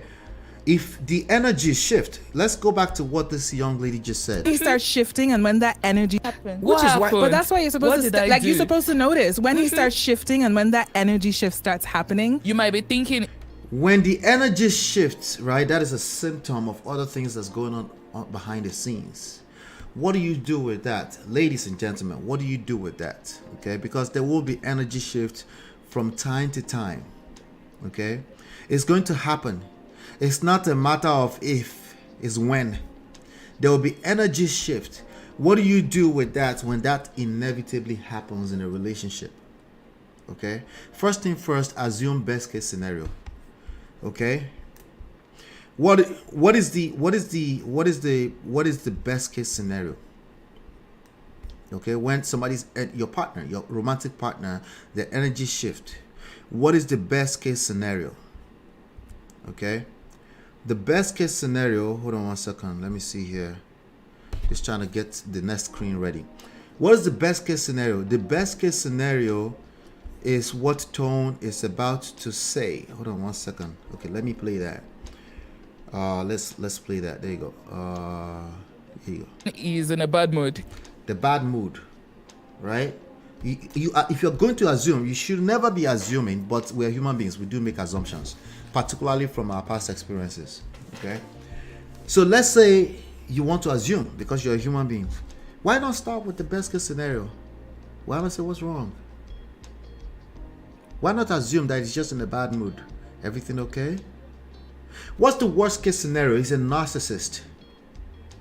He came out into my world to destroy my world. He's the devil sent by the enemy, just like the rest of these men out here. Is coming into my world, right? Okay, so you have two choices now. You can assume worst case scenario or assume best case scenario. When you assume worst case scenario, it makes sense to me that you should protect yourself. Right? It just makes sense. So if you move right ahead to start competing against your romantic partner and protect yourself against them, use your own hands to destroy that relationship. Yeah, not intentionally. It's just the natural order of things when you feel the need to protect yourself, right? But if it was the best case scenario, you're not even it's not really all the way an assumption. It's like you keep an open mind. You're going to ask, what's wrong? You're going to find out a little bit more, right? The other person's going to feel like you actually care too, right? So even if they were evil, they kind of have to adjust now, right? And kind of like tell you something. They need to, and then obviously you're wise enough to assume best case scenario, and then maybe you can get the most out of that situation. And if it's really, really terrible and that person is just evil, they'll tell on themselves. But you gotta be patient. You gotta catch them like this, not like this, right? While we're thinking about catching, this is a romantic relationship. The energy shift. Why does that have to be the end of the world? That's going to inevitably happen regardless of how perfect the person you marry is, right? You call it a red flag if you want. You call it a yellow flag if you want. But that's going to happen inevitably. Right? But you're disengaging from your power effectively by closing up your mind. You're not open to hearing anything anymore because I knew it. He's just out to get me. Yeah. Or maybe something didn't go right. But for how long? Okay, so lots of Nigerian men later they will show their true behavior. So do you think Exactly. They will show their true behavior eventually. Be dating for a short period of time, getting to know a man for like that short period of time also contributed to the relationship. Yes, actually, because I. All right, let's let me read this. Let me read this comment from Natu.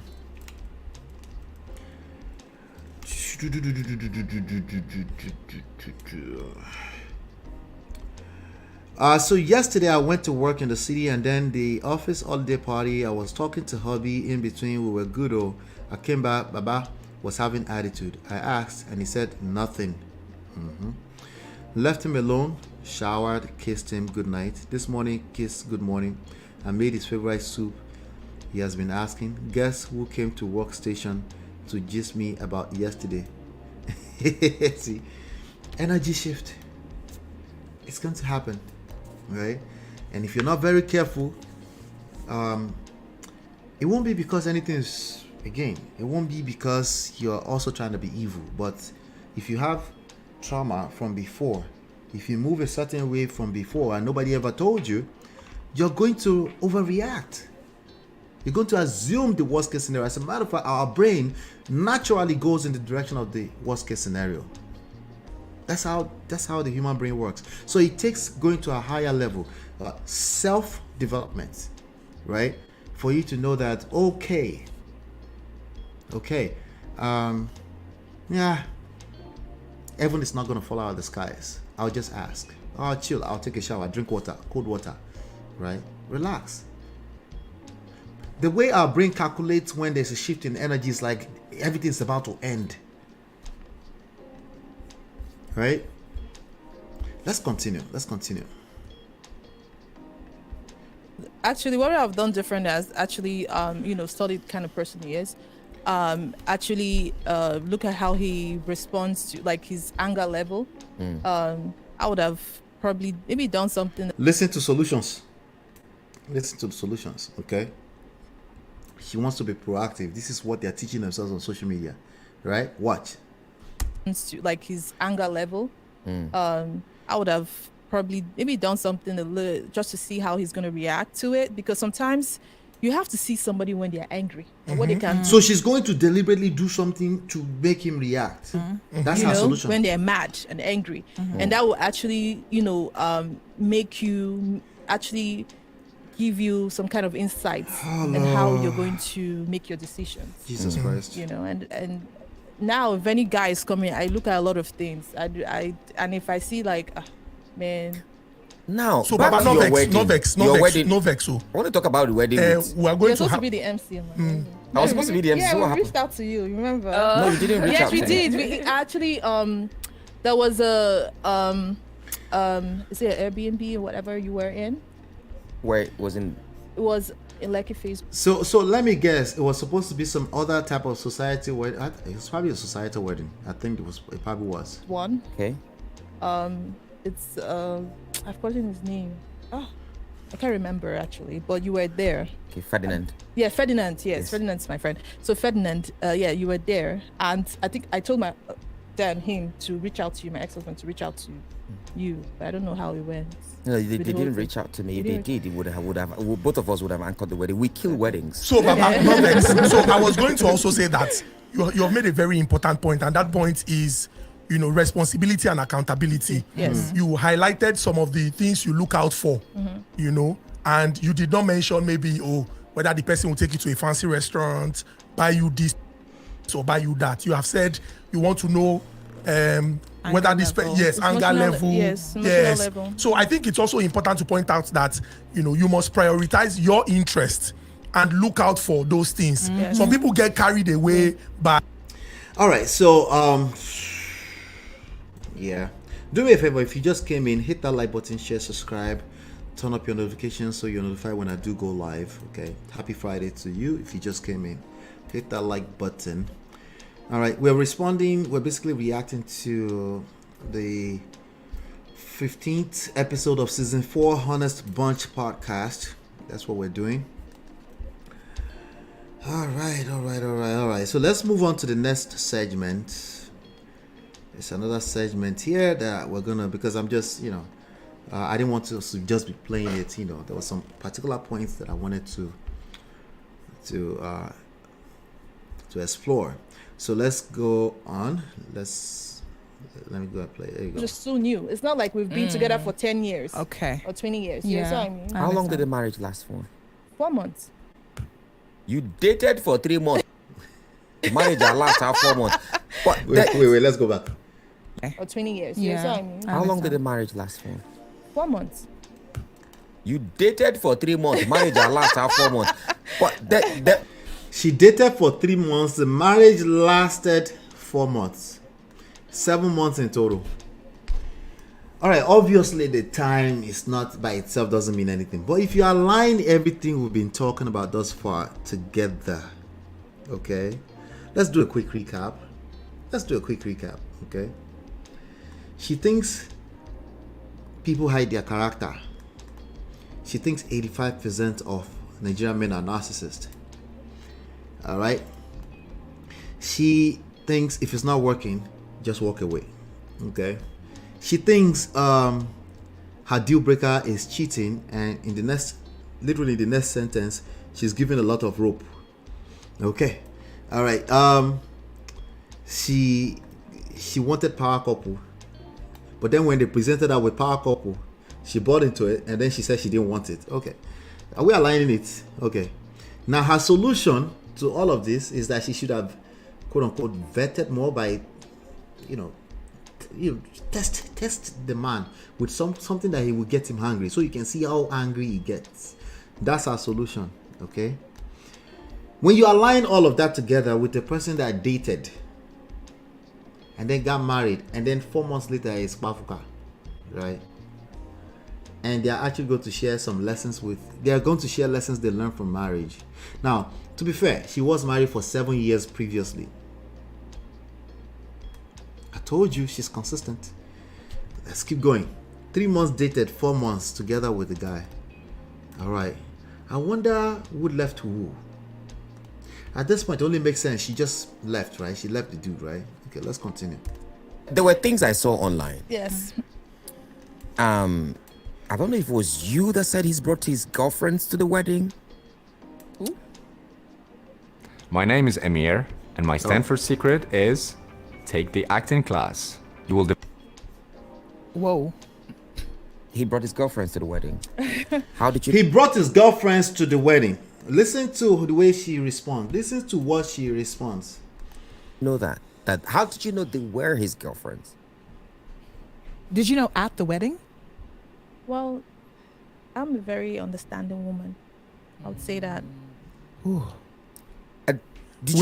understanding woman. There's understanding girlfriend, there's understanding wife. Yeah. Wait, but did you know at the wedding though? Somebody brought their ex-girlfriends to your wedding, and that's how you respond. You're very understanding. What, girlfriend? Wife? Yes, yes, definitely. Did you That interact? wasn't a problem. I'm not the kind of person, I'm not would say stop, fighting this person. What are you doing here? Because a lot of people have this view of me I'm this troublesome person. Yeah. But if you bring trouble to my doorstep, I will give you times 10. You understand? But this whole situation. But they brought ex-girlfriends to your wedding. Oh Lord, I'm trying to move fast today. I don't want us to spend too long on today. Let's see. Let me move on to this next one. Let's move on to this next segment. There you go. All right. Who are you? Keep quiet. But Sandra, what is it about you that has made the first man go? Who be Franklin go? You see what I'm Royal saying? hair go. But What is it about you? What did you did? You see what I'm saying now? You're saying what society would say. Yeah. I'm not society. I'm Chile. No. This is not society. That's cap. You're the one in front of him. That's why he's asking you. It's not because you're a woman. Stop the cap. It's not because you're a woman. He's asking you because you're the one present and you're saying all of these things. And he say, what is it about you? 1, 2, 3. Third time. Right? That's what he's saying. Now, what is it It's a about question. you that has made the first man go? Who be Franklin go? You see what I'm Royal saying? hair go. But she What said is that- it about you? You see What what did I you say? did? You see what I'm What saying did you now? You're did? saying what society would say. Oh, dear. I'm not society. I'm Chinedu. Nedu is what I'm so I'm asking saying you. that's the thing. There must be something about you, innit? Anything that's not doesn't serve me good purpose, I leave. I'm not gonna be there because if I, like I said, if I'm gonna say something, Anything that doesn't serve the question is that did you can we hear something that sounds like you served someone? No, we're not gonna hear that. I'm guessing. Anything that doesn't sound like I'm being like it's a service for me, I leave. Listen, that statement is true in many ways. We don't have any context. The only context we have so far is that this person should not be advising anybody on marriage. and I'm gonna keep saying it. I'm gonna keep saying it. At one time, you're gonna sound like a broken record, and nobody's gonna take you seriously. So you gotta leave. But I do want to know. I feel like there's a little bit of contradictions to what you're saying. You mentioned earlier on Just that a cheating little is a bit, deal huh? breaker. But now you're saying something contrary. Okay, If I know, it's That not if I gonna know, be a it's okay. problem. Because she says something to the effect that if she knows about the girlfriends and side pieces and even more, that she doesn't have a problem with it. Well, that's not. Then she knows. Then it's no longer cheating, right? So How about knowing like cheating, like going outside? Now, what I'm going to say is going to be very controversial because it's not everybody. Maybe I should just keep. No, quiet. say it. No, go ahead. It's a safe space. Because there's many people that It is will actually a listen. Go safe ahead, space. go ahead. Yeah. You know, I would say I have a feeling that this lady likes girls. Right. I have a very strong feeling that she likes girls. What she's about to say that she stopped saying just now. Listen, I stopped feeding that energy and we're gonna come correct. Awesome. Understanding girlfriend, but now keep in mind not to that you're actually training your spouse how to. You're actually training each other now in a new direction. That's how it works, you know. So, because you actually train your partners on how you respond to issues, you know. Understanding girlfriend, but you said cheating is your deal breaker. No, she said once she knows, right? Once she knows, that's what they're about to argue with her on. like That's why we're here. You know, a lot of women are in a marriage because their husband or whatever, or you know, it's like pretty much know what they're doing. Yeah. I do know. I know that some men cannot stay with one woman. Okay. It's impossible. You understand? So you have to. Some women have that in the back of their mind. Okay, maybe they help. Some women help their men get. Actually, men, right? Men tend to be a lot more focused if it's serving them. Okay, if they have bad behavior, they have bad behavior, right? If it's cheating, right? Let's say, for example, like they are literally betraying you, they're doing it behind you, then that's just what that is, you know? There's no way to sugarcoat it or anything. It's just what it is, right? It's wrong. Now, if you want to talk about the conversation going deeper to why people do that, we are Juko Koronio. Maybe they just have long throats. Maybe they don't. We can talk about that, right? But in general, if you have to generalize, men tend to like one lane. Like if it's serving them, they stay there. That's why when they have side chick, they tend to focus on that one side chick. Okay. Now there's some reckless ones that just pick up anything, but that's typically not what we're talking about. We're talking about a situation where somebody has one side chick, one affair. Remember that guy from CNN, right? What's his name? I forgot his name now, right? One side person affair with that one person, and then they do monogamy with that one person. What does that tell you? That should tell you something, right? That's not necessarily a man, right? We just can't focus on one woman. Clearly, he's focusing on one woman. It just happens to be not the woman that is in his house. You see how we just justify nonsense with nonsense, right? Because we never dig in deeper to the psychological reasons why people act the way they act, right? So now she's going to use same type of solution to soothe herself, so she can just move her like, hey, I'm an understanding girlfriend. Nah, bro. Something is going on there. That person is treating you the way you wanted to be treated. Remember, you bought into it, right? Exactly. Girlfriend. It's girlfriends, you know. So For the moment. you would have preferred you were the one helping him to get the girlfriends. Yeah, I heard.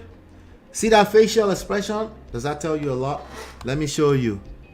Let me make sure it's bigger.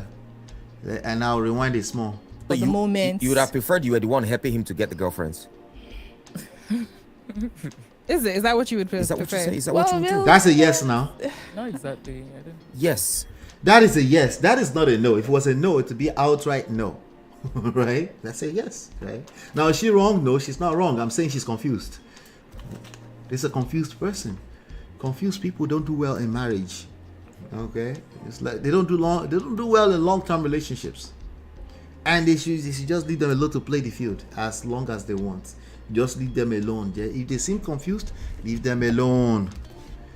You know, there are some women that, you see, it's so, better. So the truth is, what she's saying, what Sandra is saying is, if I understand what she's saying, it would be better for her if she's the one that chooses the girls. No. Is that what you're saying? It's better for her to know through her husband that, okay, yes, I might be talking to a few people than her finding out through an outsider or through it. That makes no sense. That takes away from the fun of cheating.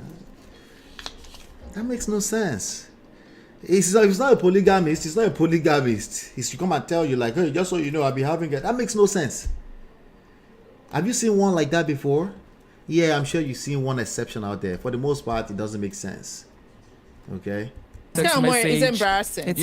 You know, the effect is going to have when you catch somebody is not the same effect it will have when you know something already. If the girls he's dating are the people you know, are you going to be comfortable with it? No, I won't be comfortable with it. Now, would you choose confusion? Now, for you to be not worried or anything, would you be more comfortable if you had chosen the girls for him and you are the one in control of it? If I was in control of it, definitely. You would have been okay with it. Is that what? You would have been okay with it if you were the one that is in charge of picking the girls. Hey you, yes you, is trying to get customers online driving you crazy than you... There you have it. All right. Lessons from a person who failed once. Okay. Lessons from a person who, if you're just coming in, hit the like button, share, subscribe. Thank you. We're rounding up, as a matter of fact. Yeah. This chick right here. All right. Let's continue. What am I gonna do? Then I remember getting served divorce letter, and I remember that night I screamed, and I was. Did she just say she got served divorce? Yeah. What am I gonna do? Then I moved into my new place, and I was like, oh God, yeah. What am I gonna do? Then I remember getting served divorce letter, and I remember that night I screamed, and I was like, I don't know if I can do this, like, you know. But what really gave me... She got served divorce. She was the one that chopped breakfast. Doesn't mean she didn't want to leave before, right? But she got served divorce. Okay? And she's over here talking about 85% of men are narcissists. There you have it. So there's a good chance, actually I think she did. She probably experienced some abusive behavior from that guy. But again, when you're moving this way, it's only makes sense that you attract certain type of men. There are certain types of men, and there's certain types of way you move and you attract them, right? And guess what you can control? You cannot control all 85% of narcissists out there. You can control what you attract. You can influence what you attract, right? That's all you need to pay attention. Paying attention to everything else, all the stats, all that kind of stuff is not going to help you. What's going to help you is paying attention to yourself. And like, hey, these are the kind of people I'm attracting. This is what happens. These are the nuances. How come I'm attracting this kind of people over and over? You got to pay attention to that. You have to pay attention to that. Me, that push was that, you know. Who served you? The first husband? No. No, she left the first husband. Served me. The second one served her. The divorce, through my lawyer, served me the divorce paper. And that night I was like, wow, it's actually hitting on me. Because it didn't really hit on me that I was actually getting divorced until I was Once it served the became real. divorce letter, and I was like, okay, this is it. So she wasn't going to leave unless they served her divorce letters. I need for my son. I needed to actually gather strength and gather positivity that's going to be better. Because I cannot be in my, because at the time I was always in my room, I don't come out. I was always in my house, I don't come out. So I needed that. I needed to do something different. I needed to, revamp. I needed to get my, as they say, Stella got her groove back. How would they say it? Confidence back. Yes, I had to get my confidence back. Because a lot of people were watching. But there was one thing that Ogana do mention that I feel like you Stella got her groove back. Which is, obviously there were things that you saw on your side that he was doing and that things that you felt. But what was he saying that you were doing? AI generated music. That's a good has question. arrived. And for artists like Fabio Ford, That's a it's good question. He said a lot of things that I was doing, which at that point in time I was pregnant. So he said I wasn't cooking for him. We had a chef. So I don't understand how he said I needed to be in the kitchen directing the chef to cook. And like I was like, we already have a timetable. All those kinds of Traffic order. He said I was throwing pillows on the floor, and I wasn't cleaning the house, that I needed to dust out the house, and we had a house boy, so I don't understand how I needed to. Oh my the whole God. CEO and businesswoman has to be clean her whole house. Oh, did you hear what she just said? People do. She doesn't. Her reason for not cleaning is not because of the houseboy per se. She did mention that, but she said she doesn't understand why a whole CEO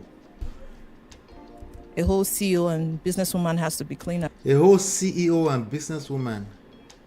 the whole house. When they already have I can't take her seriously. I can't. I just can't. People doing the doing job. that job. So there was nothing like emotionally lacking. No, she should have stopped that. We had maids, we had houseboys, so it was just this. I didn't know where it was coming from with that. We just stopped right there. It wanted to CEO businesswoman cannot clean the house. That's your reason for not cleaning the house? In what he was, saying to you there. To me, I interpret it as you can't clean after yourself. That's how I hear it. I'm hearing you can't clean after yourself. But again, let's keep going. It wasn't like you were not a good listener to him. You were not there for him in times of his needs. Stop the cat. BB, what's her name? Stop the cat. She's probably a terrible listener. She can't even clean after herself. She just told on herself. Oh, Lord. Oh, okay. Let's continue on to the next segment, Jerry. Like, nobody's coming to beg. What was the Nobody's things your going to mom really said that? What my mom really said was that, okay, so during the time where he made his intention of wanted to get married to me, my mom was like, who is this man that wants to marry you that hasn't even called me? Because he didn't call my mom at all. So somebody's about to marry you. I know you've been married before for 7 years. You're a grown woman, all right. Someone's about to marry you. You have a mother alive. They have not spoken to not just your family member, your mother, right? And I should go turn around and blame him. No, you were going to marry a person that has not spoken to your mother. I don't care about the reason why he has not spoken to your mother. What good do you think is going to come out of that? I don't understand. What good could come out of that, right? Are you seeing the consistency? Didn't talk to my mother at He was all. only calling your dad. Yes. So he doesn't have value for women. Yes. What? He doesn't. That's not relevant. What's more relevant is like, why? What was it about you? We're not trying to reverse the hands of time because we can't fix what happened. But if we're talking about lessons, what was it about you? Have you done the assessment that would want to marry a person that I don't care what the reason is, they're not speaking to your mother, they haven't said hello, they are not speaking to, they haven't come around the family. What is it about you that would be okay with moving forward with that type of marriage?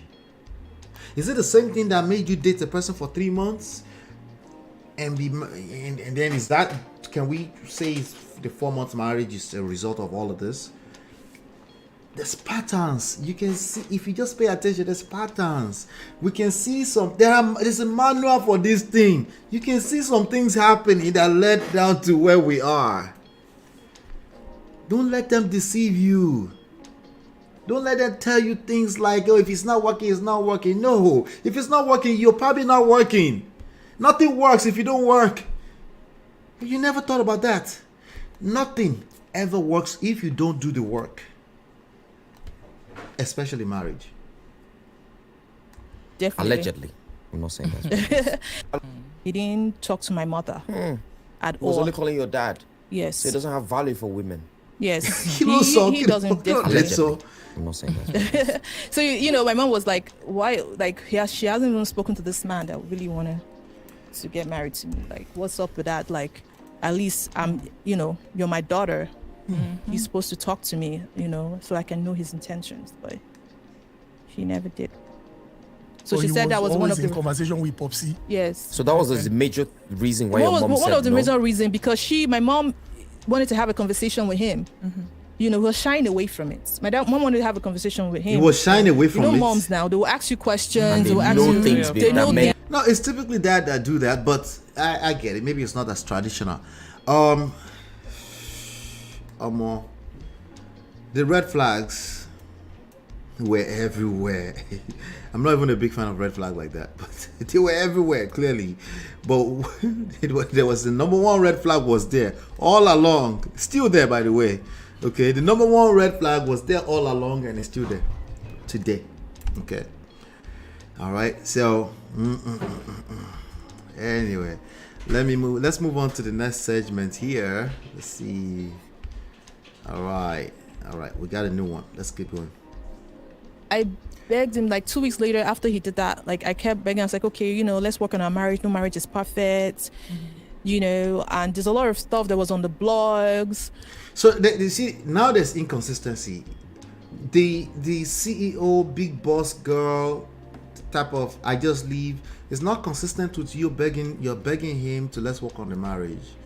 Now I understand people do go back and forth. They like, okay, maybe I should work on my marriage. Maybe it was okay. You get it. You guessed it right. She was confused. Yep. She was confused. That's what it was. It's perfect. You know, and there's a lot of stuff that was on the blogs. And he was like, okay, I'll give you back, because he left the country. So he said he's going to give me the code back into the house, right? And I got back into the house, and... So you got locked out of the house by way of some kind of code? A matrimonial home? I was doing everything he wanted me to do. I even did a surprise welcome back from him. You know, and after that, when he came back, even when he was there, he was like, leave my house. But I thought he was always telling me to leave his house every Eke market day. Really? But at that point, I told you, right? If you're not sure of yourself, if you're a confused person, you will attract another confused person. Okay, it will fit right in. You will come back to us a few years later talking about 85% of men are narcissists. Work on yourself. Don't just look at your results. If your result is not what you like, if your results are everything you love, just keep going in that direction. You keep doing the same thing because you expect the same results, right? But if your result is not what you're looking for, that's insanity to keep doing the same thing expecting a different result. That's insanity. You will keep creating the same result. you know, I was like very used to it. So when he came back, I for a whole 2 weeks I was there. Before I finally left, I was doing everything he wanted me to. I would cook. I left my business alone, and I was cooking, doing everything. With a heavy pregnancy, bring the tray to him because that's what he wants, because he's a traditional man, you know. So I did all of that. He said, "No, I'm pretending." Yeah, He so then I'm pretending that I pretending. should just give me like another week. I'll just go back to the way I was. Wow. So I said, I'm not pretending. I'm doing what it is to take care of my marriage, to be in my marriage. He said, no. So one morning he woke me up and it was like, Sandra, leave Come on, my be going. house. Heesh. Jesus. Terrible. Jesus Christ. One morning he woke me up and it was like, Sandra, leave my house. That was like the second time I came back. It was like, Sandra, leave my house. I said, what happened? What did I do? He was like, he's gonna destroy the whole bed. He's gonna take out the blanket from me. This is a woman who is heavily pregnant on the bed, you know. And I was like, what did I just say? I mean, that is an abusive person. It's crazy. So let's see here. Okay, so we're talking. Okay, they're talking about solutions now, right? Let me just go ahead and go on to this next segment. Take it from there. Damn, and it's like, I was like, always look at weigh the good and the bad. Okay, wait, listen to this. Get out of this. Okay, so usually I used to tell, like, what I tell women that come to my DM, and it's like, I was like, always look at weigh the good. Is she some kind of relationship coach or something? Why are women in our DM asking her this type of question? I'm curious. Why? Right? Let's keep going. And the bad. So with the bad is more. Get out of this. Okay, so usually I used to tell, like, what I tell women that come to my DM, and it's like, I was like, always look at weigh the good and the bad. So if the bad is more than the good, it's time for you to go. It's time for you to leave. Have a list. Yes. You know, because if you're because a lot of, you know, women. All right. So the same issue with the toxic rhetoric. Okay. What do you mean by toxic? Right. Okay. Here's additional context to that. Right. Weigh the good and the bad. The person who has gone through what she went through, somebody is pulling the rug from under you, you're pregnant, right? Somebody is locking you outside, they're taking the code of the house away from you, and they're asking you to weigh the good and the bad, right? Of course, if you weigh that, the bad outweighs. Why did you stay? Why were you still begging him? See, logically speaking, it might make sense. It's not even logic on paper. Okay? In reality, there are variables behind the scenes that is not being talked about. Why would a person that's clearly been abused stay in a relationship and be begging that person? Right? You ask that person to weigh the good and the bad. They might just tell you that they might start justifying his behavior. They might say, oh, he was just not informed, was just upset, he just lost a business deal, all this kind of stuff, right? If you can still identify good, I would say focus on the good. If you can still identify good, right? But she said weighs good and bad. This kind of people are not capable of weighing good and bad. Okay? They're still seeing more of the good. They might be in an abusive situation. They need to go to a proper help.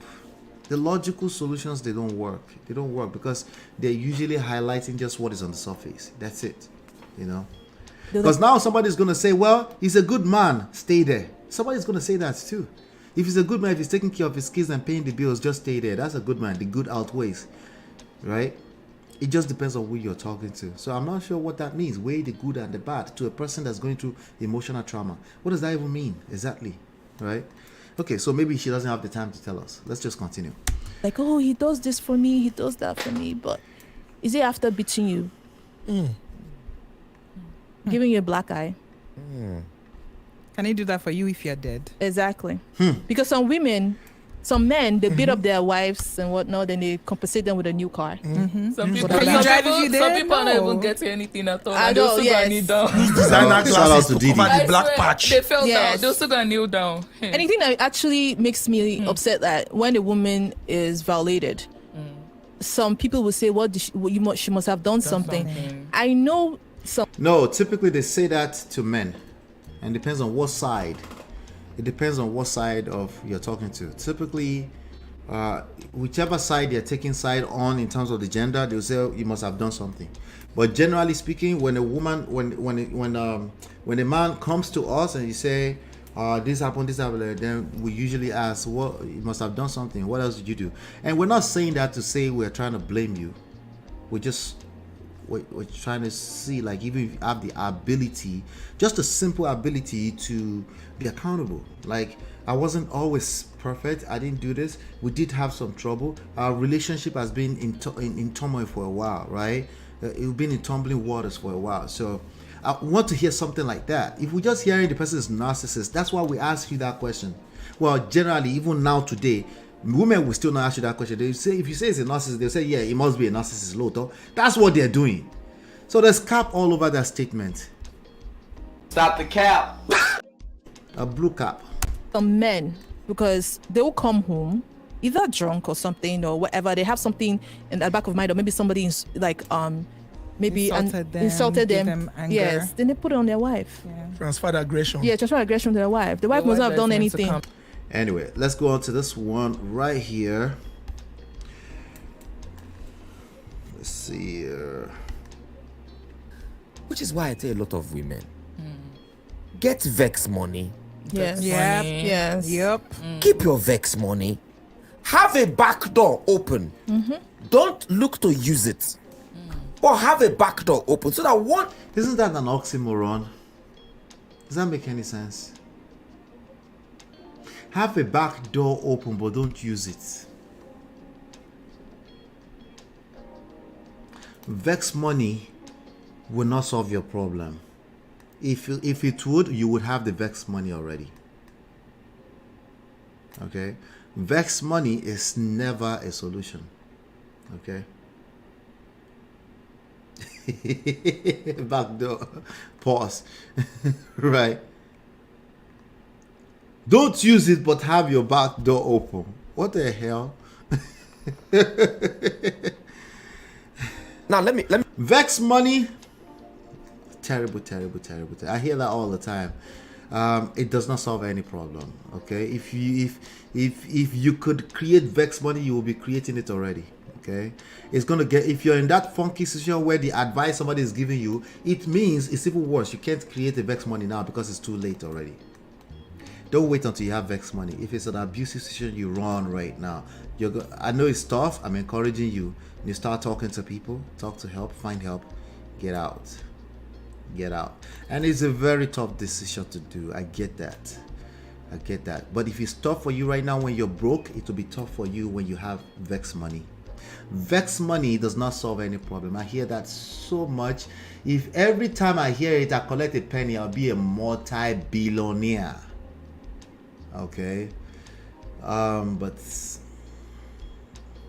yeah, it's like I don't do for like that kind of thing we like to tell ourselves. That it just sound good when we say it. Right? Get your vex money. Leave the door open so that you can use it. If there's an out, you will take the out. That's the way life works. That's why there's illusion of options. Even though in spite of illusion of options, it's not real options. People are taking the options. When it comes to romantic relationship, people are taking those options, and then they will find out later that, oh, this was a terrible option I took. And then they'll come and say, oh, I had two people in my ears that was talking to me. So I should have stayed a little bit longer in my marriage. Sit down somewhere. If the out is there, you will take it prematurely. If there's an exit, you will take it prematurely without assessing the situation. That's what you would do. See, case in point, the point I'm making is that it's not a solution. Vex money is not a solution. Okay? If you have vex money, if you're having a hard time when you're broke, you still have a hard time. There are men right now that are abusing their wife. The woman is the breadwinner, and she still can't leave. Is it me? Isn't that the story of Osinachi? What are you talking about? Vex money, busy bow. She's still the breadwinner. Because a lot of these issues, majority of it is psychological. It's not some logical, stupid solution. It's not. Let me break something down. If I'm dating BB, yeah, and then I do something to you me. You can't date BB. BB is looking like, dude, you're not dating me. BB. I piss BB off. And then BB knows she's not going anywhere. I don't like this thing that you do. I don't like it. Stop it. Stop it. Mm-hmm. Tomorrow, chances are that I'm going to repeat it. Definitely. Because she's there. Mm-hmm. But if I do, which goes back to what I'm saying, if you cannot stay alone, don't get into a relationship. Mm-hmm. I know what I'm saying. If a man is coming into your life, he's not coming to make you happy. He's coming to add to the happiness that you have of yourself already. That's good. When he's not there, you are still happy. That's a good point, but it's not congruent with vex money, just so we know. And I do that thing to BB, and then BB says, "Do you know what, bruv? I'm just gonna leave you for a while. Do you get me? When you're okay, I'm gonna come back." Natu is coming to the screen right now. You're hearing the accent like water, right? I'm sorry. When I know you're sorry, I'm gonna come. And she leaves. When I know the value she adds in my life, and she comes back, why do you think I want to repeat that thing again? That's a good point. People take for granted what is readily available. That's across the board. So if somebody is not treating you the way you want to be treated, you back off. Let them go and figure out what value you bring to the table. Give it some time. All right? Back off. It doesn't have to be a permanent decision. This is not the same thing as I leave. It's not the same thing. Sometimes all you need to do is back off a little bit. It might become leaving if they don't ever value you, because why would you want to stay there, right? But I just leave. It's never going to work. All this surface level stuff, no. We need more context. We need more context. I don't want to repeat it again. I wouldn't want to repeat it again. Which is why I also said, don't get into a relationship when you have a need. I think also a lot of women base their happiness on the man. They feel like the man brings them happiness. He can only add to your happiness. I don't necessarily think that, I think that what happens is the longer you're in a relationship for, especially women are nurturers by nature, right? So you pour into your relationship, you pour into your man. And it's beautiful. I like to have my woman pour emotions and stuff at me. But she'll be able to exist without the man. Exactly. Of course you're existing without the man. No. It's not sustainable. It's something that we say to ourselves that sounds sweet. It depends on what context, of course. The truth is that a man is supposed to be able to sustain, self-sufficient. Yes. Women are nurturers. We're talking generally speaking, not everyone. They're nurturers. And because they're nurturers, there is an innate need to contribute, particularly when it comes to women, okay? Even men have that, but in other ways, right? But just think about the basic human need of contribution here, right?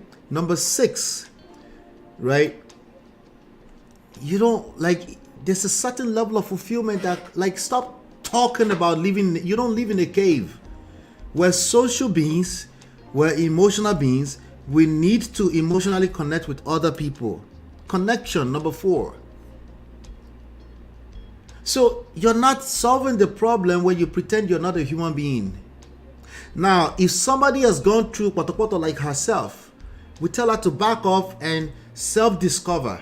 If somebody has never been in that situation, we tell them to put themselves out there and take some risk, because that's actually precisely how they're going to discover more about themselves. This absolute fix all types of solutions will work. And I'm listening to her context, not particularly what she's saying, because what she's saying on paper makes sense, right? You're supposed to make yourself happy. But part of our happiness comes from being able to contribute to other people's lives.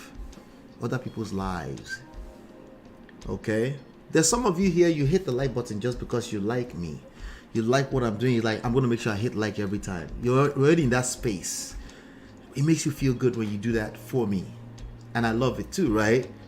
So this idea that you're just going to live in a cave and isolate yourself, and then once you can do that, and then you can get into a relationship, is a lie. That's half of the truth. But when you think about how much you have invested in that relationship, that is where the problem lies. Makes it a lot more difficult. Makes it a lot more harder to reach walk that decision. away. Exactly. There's nuance. That's one of the many reasons why people don't. It's not that easy. Just leave. If somebody is just outrightly just leaving anyhow, that's also problematic. If somebody is always they're looking at all the investment to their detriment, that's also problematic. But let's move on to this next one here, so we can make sure, because we're not hit the time. Let me tell you something.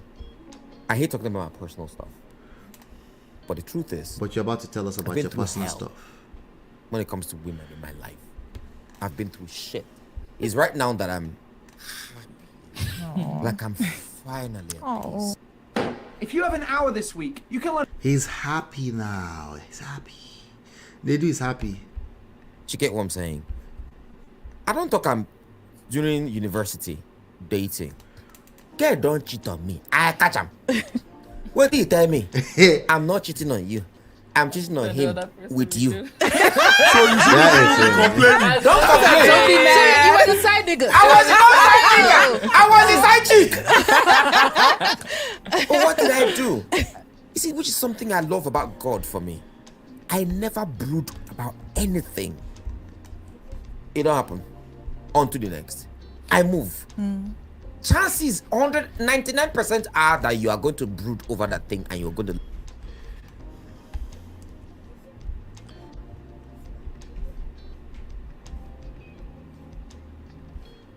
Hold on. It's not Nigerian based, I would say. Wait. You found love in January. Yes, I did. Actually, it was December, then came out January. This girl found love. This lady, she found love in January. Alright, December 2020. Is he a Lagos guy? Yeah. Because Lagos guys love. It's not Nigerian based, I would say. She found love. Oh, okay. Yeah, it's not Nigerian based. So what now spoils the love? Wait, what? The love is already spoiled? What is going on here? No, actually, we have mutual understanding and we decided to part ways. What? Lies. Who chopped breakfast? Who served breakfast? Did you part ways or he did? We decided to part ways. Sandra, did you find out? Sandra. Stop the cap. Something. Now, I know I'm asking this question. Okay. You know, now when madman kill your papa, if you see mechanic, you go run. Or anybody when wear black. Anyway, wear black, he go run. Did you see something that gave you PTSD? Yes, I would say that.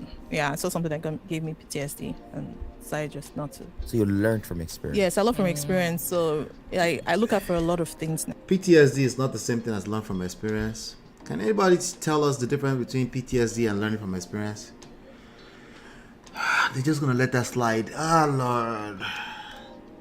PTSD, post-traumatic stress disorder, right? Post-trauma stress disorder, something like that, right? PTSD and learning from experience, what's the difference? They're not the same, okay? They're not the same thing. And this is a very important point in this session today. What is the difference between PTSD and learning from experience? Let me see here. What is the difference? I'm sure people associate them together quite often. That's why they're doing that. Let's see. Okay, so one is a mental disorder, and one is just more of a broader concept related to how individuals acquire knowledge and adapt their behavior. If you let's see, this type of learning is a fundamental aspect of human condition. It's a fundamental learning from experience. It's a fundamental aspect of human experience and human cognition. Okay, it's, if you have experience, you will definitely learn from it. You know, if you mix that together with PTSD, which is a mental health condition that might need to be accompanied by some kind of diagnosis, it's a different animal entirely. It's just completely different, you know. Has she learned from my experience? Everything she told me so far, she has more of PTSD, not learning from my experience. Okay, did she learn something from my experience? I mean, everybody learn from their experience. I'm trying to think it through, right? But is she wiser? Maybe that's what I'm looking for. Is she wiser? Did she get any wisdom from the experience? No, she's if anything, she's probably looking for ways to justify her own side of what happened, right? That's probably what it's like, you know. So now she's saying that's why if she doesn't see anything in time, she just leaves. It makes sense that you leave. That's why third, fourth marriages tend to end faster than the first marriage, okay? Because once you see anything, like they just said, if you see anything that look like a mechanic, like a black cloth, you know. When I get into a relationship, I always focus on making sure the man is kind. That's very important. Yeah. You know, because if you are For instance, there are times that you can, like, in my past relationship, I'll be crying, man. Give you a bucket and you cry your eyes out. You understand? But it's, she's looking for kindness. Guess what's about to happen? They're going to sell her kindness. She's going to buy into it. And she's going to repeat the same circle and then leave after 3 months. Right? She's looking for kindness. Remember that guy was kind? The guy sold kindness. Right? So Allah, what's the answer? Gone self. The answer is to not look at the guy, work on yourself. Oh, you're the one attracting the same type of person over and over. Okay, I'm consistent. If anything, I'm consistent. Okay, work on yourself. That's your point of leverage. Unkind people and all the other bumper clots, negative red flags that come with that, they won't have a space around you if you work on yourself. Focusing on the other people is just a losing battle. It cannot work. Okay, it never works, as you say. Being with somebody who is kind and in there for you emotionally. It's too broad. It's vague. And those are the things I didn't look out for. Anybody can be kind. There are a bunch of kind, incompetent people that enter marriage. They also, all of them, every single one of them. Listen, they work collect. Sorry. There's too many kind people in divorce court. The only good news right now is that she will leave. The bad news about that is that a bunch of men are going to resent that because this fine lady decided to leave because of her past trauma. Right? All right, let's go to this next one. So let me also ask, do you think that at this point now, and looking back now, do you think if you're involved with anybody, you would want to make it public? No, hell no. No more? No more, because people, I believe in, like you said, energy, because people online, they're like, they're kind of like infested, like, no, I would say invested in your relationship. I say this one will go last. When people kind of like different eyes are in your relationship, energy, it's not going to go the way you want it. People can't ruin what they don't know. Yes, people can ruin what they don't know. But can people that... So if the person that you start dating, if they're in love with you and they want to share with their family on their post, that's going to become additional stress because now they can't share, right? This is not a solution, okay? Hiding your relationship is not a solution. I just wanted to say that really quickly before we continue. Just keep that at the back of your mind. Hiding your relationship from the public is not a solution. Let's go ahead and move on to the next segment. And this person ticks all your boxes. Yes. For now. In right now. Oh my God. You dating now, or are you open to dating, or you're searching? What are the things that you're looking out for in a man that you... I'm actually dating right now. Oh my God. You're dating and this person checks all your boxes. Yes. For now. For now. So far, so good. Yes. Are we aware that when somebody say they're dating, doesn't mean they're dating one person? Is it me? That doesn't mean they're dating one person, right? Because the lady goes, this person checked all your boxes. She said, for now, she's leaving the back door open. Are you happy? For now, you're assuming that this person is going to show their true color later. Yes, they will show their true color. This is across the board. That's every human being. They will show their true color later on. So that still hasn't solved your problem, because every human being you get with will show their true color later on, right? So what's the solution to that? Well, first of all, you shouldn't be leaving back doors open if you don't plan to use them. Second of all, you need to engage your seductive powers, okay? And then you need to keep working on yourself, okay? Because just in case they're the devil, they won't be able to stand it, right? But your seductive power is all you should be engaged with. You should be serving. You should be looking for opportunities to serve, right? Like obviously, you're already enjoying what you're having. That's the prerequisite. But once you find somebody that you're enjoying being in their company, you should be looking for opportunities to serve, not that for now attitude. To come back and bite you in the butt. Yep. Because you will find what you're looking for every time. Whatever you're looking for, you will find it. Whatever you focus on expands. That's the way life works. It's the reality of how life works, right? But let's continue. Let's see. Okay. Let's see here. We say like marriage is just nothing but a piece of paper. My boy, Marriage. listen. Come here. Listen. All right.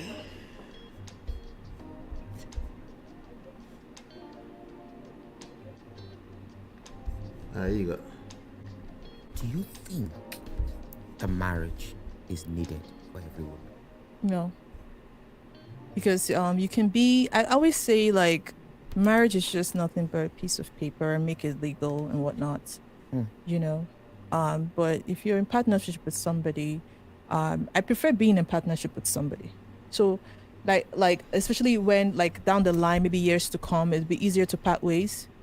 You understand? Than marriage where you have to go through courts and all those things, you know, and everything else, especially if you got married in a court, you know. So I do believe that person I'm dating right now, I'm not looking at marriage anyhow, but partnership for a long time. That's just it. Is he looking at marriage? I'm not looking at marriage. I'm looking at partnership for a long time. Why?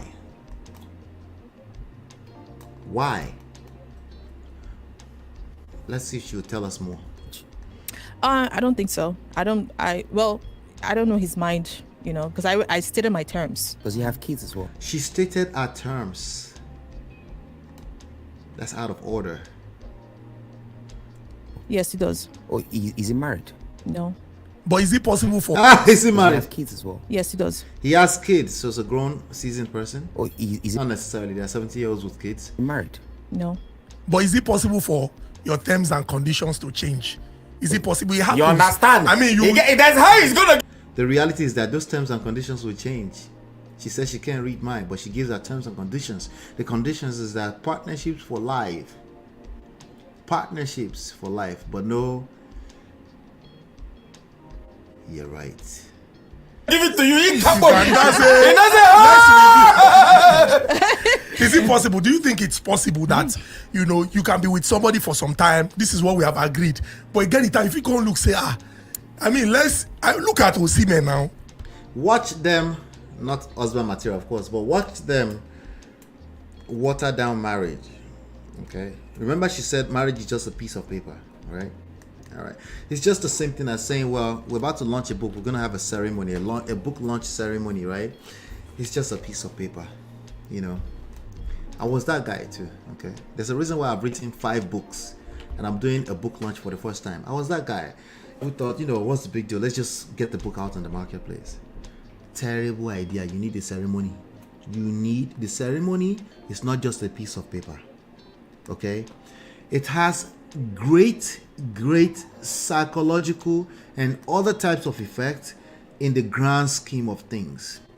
It's a way to add value to yourself. It's a way for someone to say, you know what, I see the value in you and I'm willing to take this extra one little piece of paper step to market.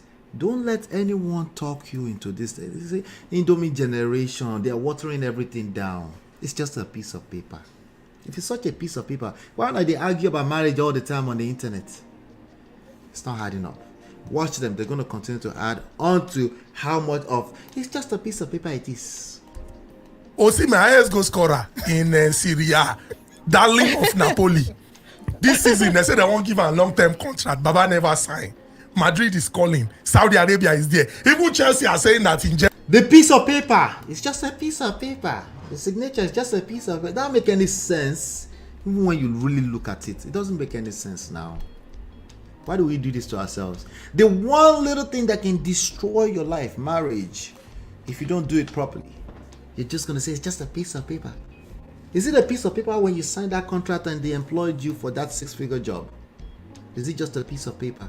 Because anybody can breach it, so it's just a piece of paper. Does that make any sense? I guess it does to the Indomie generation. January, he can even Man U. It is well with Man U. But do you think that in the course of your relationship with this person, it's possible you just say, see, let's just even give it a try. If two people agree, she will. No, because of trauma. Oh, stop the cap. Stop the cap. All of that is replaceable with a new experience. Somebody that will sell you what you were looking Stop for. the cap. Right? All of that's replaceable. Yes, trauma. But once you heal, because trauma can be healed. Yes. That's if she wants to heal now. She knows everything. She knows that 85% of Nigerian men are narcissists. There's no need for healing. She knows what it is, right? Healing, Bisibawo. Would that help?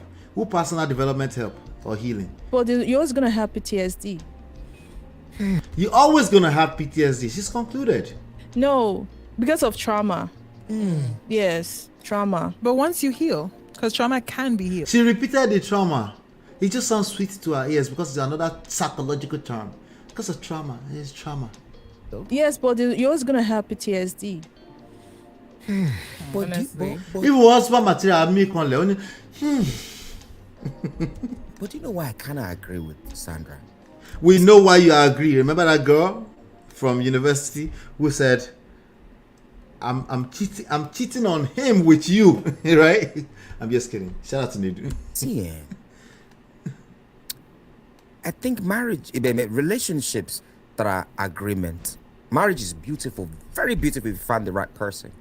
Trust me, if you have the right person. There's a bot coming after that. Whenever they say that, they're going to have a bot behind it, like a big old bot.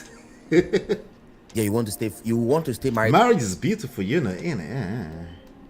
Marriage is neither beautiful nor marriage is a function of the human beings in it. If you are trash inside of marriage, that marriage will be trash. Marriage is not your beautiful mate, kokon or she kokon. If you're a trash and you enter marriage, you will have a trash marriage. It's the way it works. There's no need to pander to married people. But there are a lot of married people that are suffering inside of that marriage. Can we tell ourselves the truth here? It's not relevant. But marriage, if you get it right, is a container. It's dangerous to be having a lifetime of sex, right? They're going to try to compare themselves to Oprah, of course.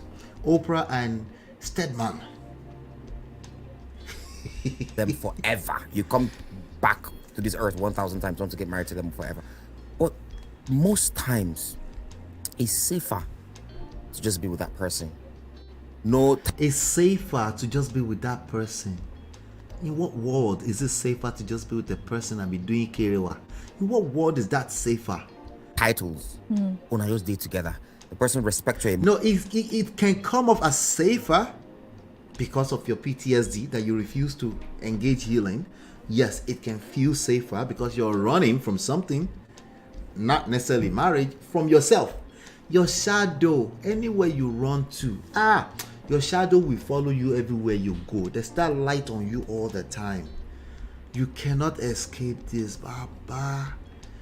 Listen, I'm telling you, if you try to run from your own shadow, you will hurt yourself. You go collect. Sorry. You can't blame marriage for marriage is, remember, a piece of paper, right? You can't blame for anything. You can't. Emotions, you respect that person's emotions, you personally look like Oprah. I know it. Giving you free money that directly returns Not to your Oprah. wallet. If you typically earn 3% back from your credit cards. Not Oprah. Exactly, that's a great example. Yeah. She said that's a great example. She wants to be Oprah. Oprah. Exactly, that's a great example. Yes. Yes. She's not Do you know Oprah's story? These nuts. Oprah Bitibawo. Do you know Oprah's story? Have you taken the time to read up on Oprah? I bet that's the only part of Oprah you know. Oprah has how. Halfway. The point is that there's a specific reason that Oprah is not married beyond just is the best way to do it. I know it has nothing to do with money. married. She's not married to him. She's not married to him. But guess what? They respect each other. Their emotional intelligence is 100. Yes. You understand? How many marriage there for Bible? Only one we know. You get the point now. But now just it's not about marriage. It's not about marriage at all. It's about just understanding a simple concept that this is a very dangerous place. This place we call the world. And we put things in places, structures, institutions in places to keep us organized. Okay? And if everything else will be equal, you use the institutions. It just makes sense. And you benefit from the structures that comes with that institution. Right? But there are people that misuse every institution out there. There's people that's misusing the judicial institution right now. The institution is a function of the people using it. Right? But to just argue there and just act like institutions don't have a place in society, you collect. You're deceiving yourselves because your shadow follows you everywhere you go. Either you do it inside marriage or you do it outside of marriage. It follows you everywhere you go. Okay, you did together. Joseph and Mary marry now. Where do you see the marriage? Who MC am? Their parents don't know each other. Then there was the one at Cana. There was the one at Cana in Galilee. There's only that Cana. Oh, nah, I know. Joseph married. All of this is attempt to water down the marriage institution. That's all it is, right? And I don't see the point because you can't blame marriage for anything, okay? Even for that one, wine finish.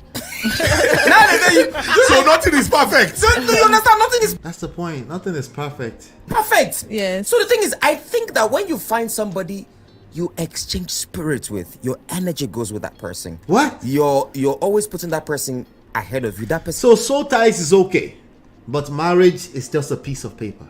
Is putting you ahead of them, then that person is the person for you. Marriage is beautiful, but it doesn't always have to be marriage. And I think why I say, here's the thing, that's a default already. It's never been always about marriage. Again, mute point. Not relevant. Could make sense. It's never been all about. Everybody has never been married before. I mean, it has never been a time where everybody was married. Why do we bring this into the conversation? Right? It's a fact that it's actually a default fact of life that everybody will not be married. Marriage is not for everybody. What does that have to do with the conversation of a person who failed in marriage, who's having conversation about marriage, and we're trying to extract lessons about marriage? Nothing.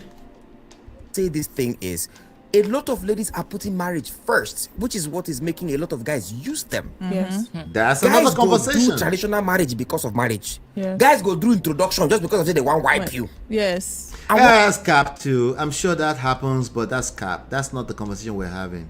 A person decides to stage a whole wedding just because they want to sleep with you. I'm sure it happens. That's not what we're talking about. Okay?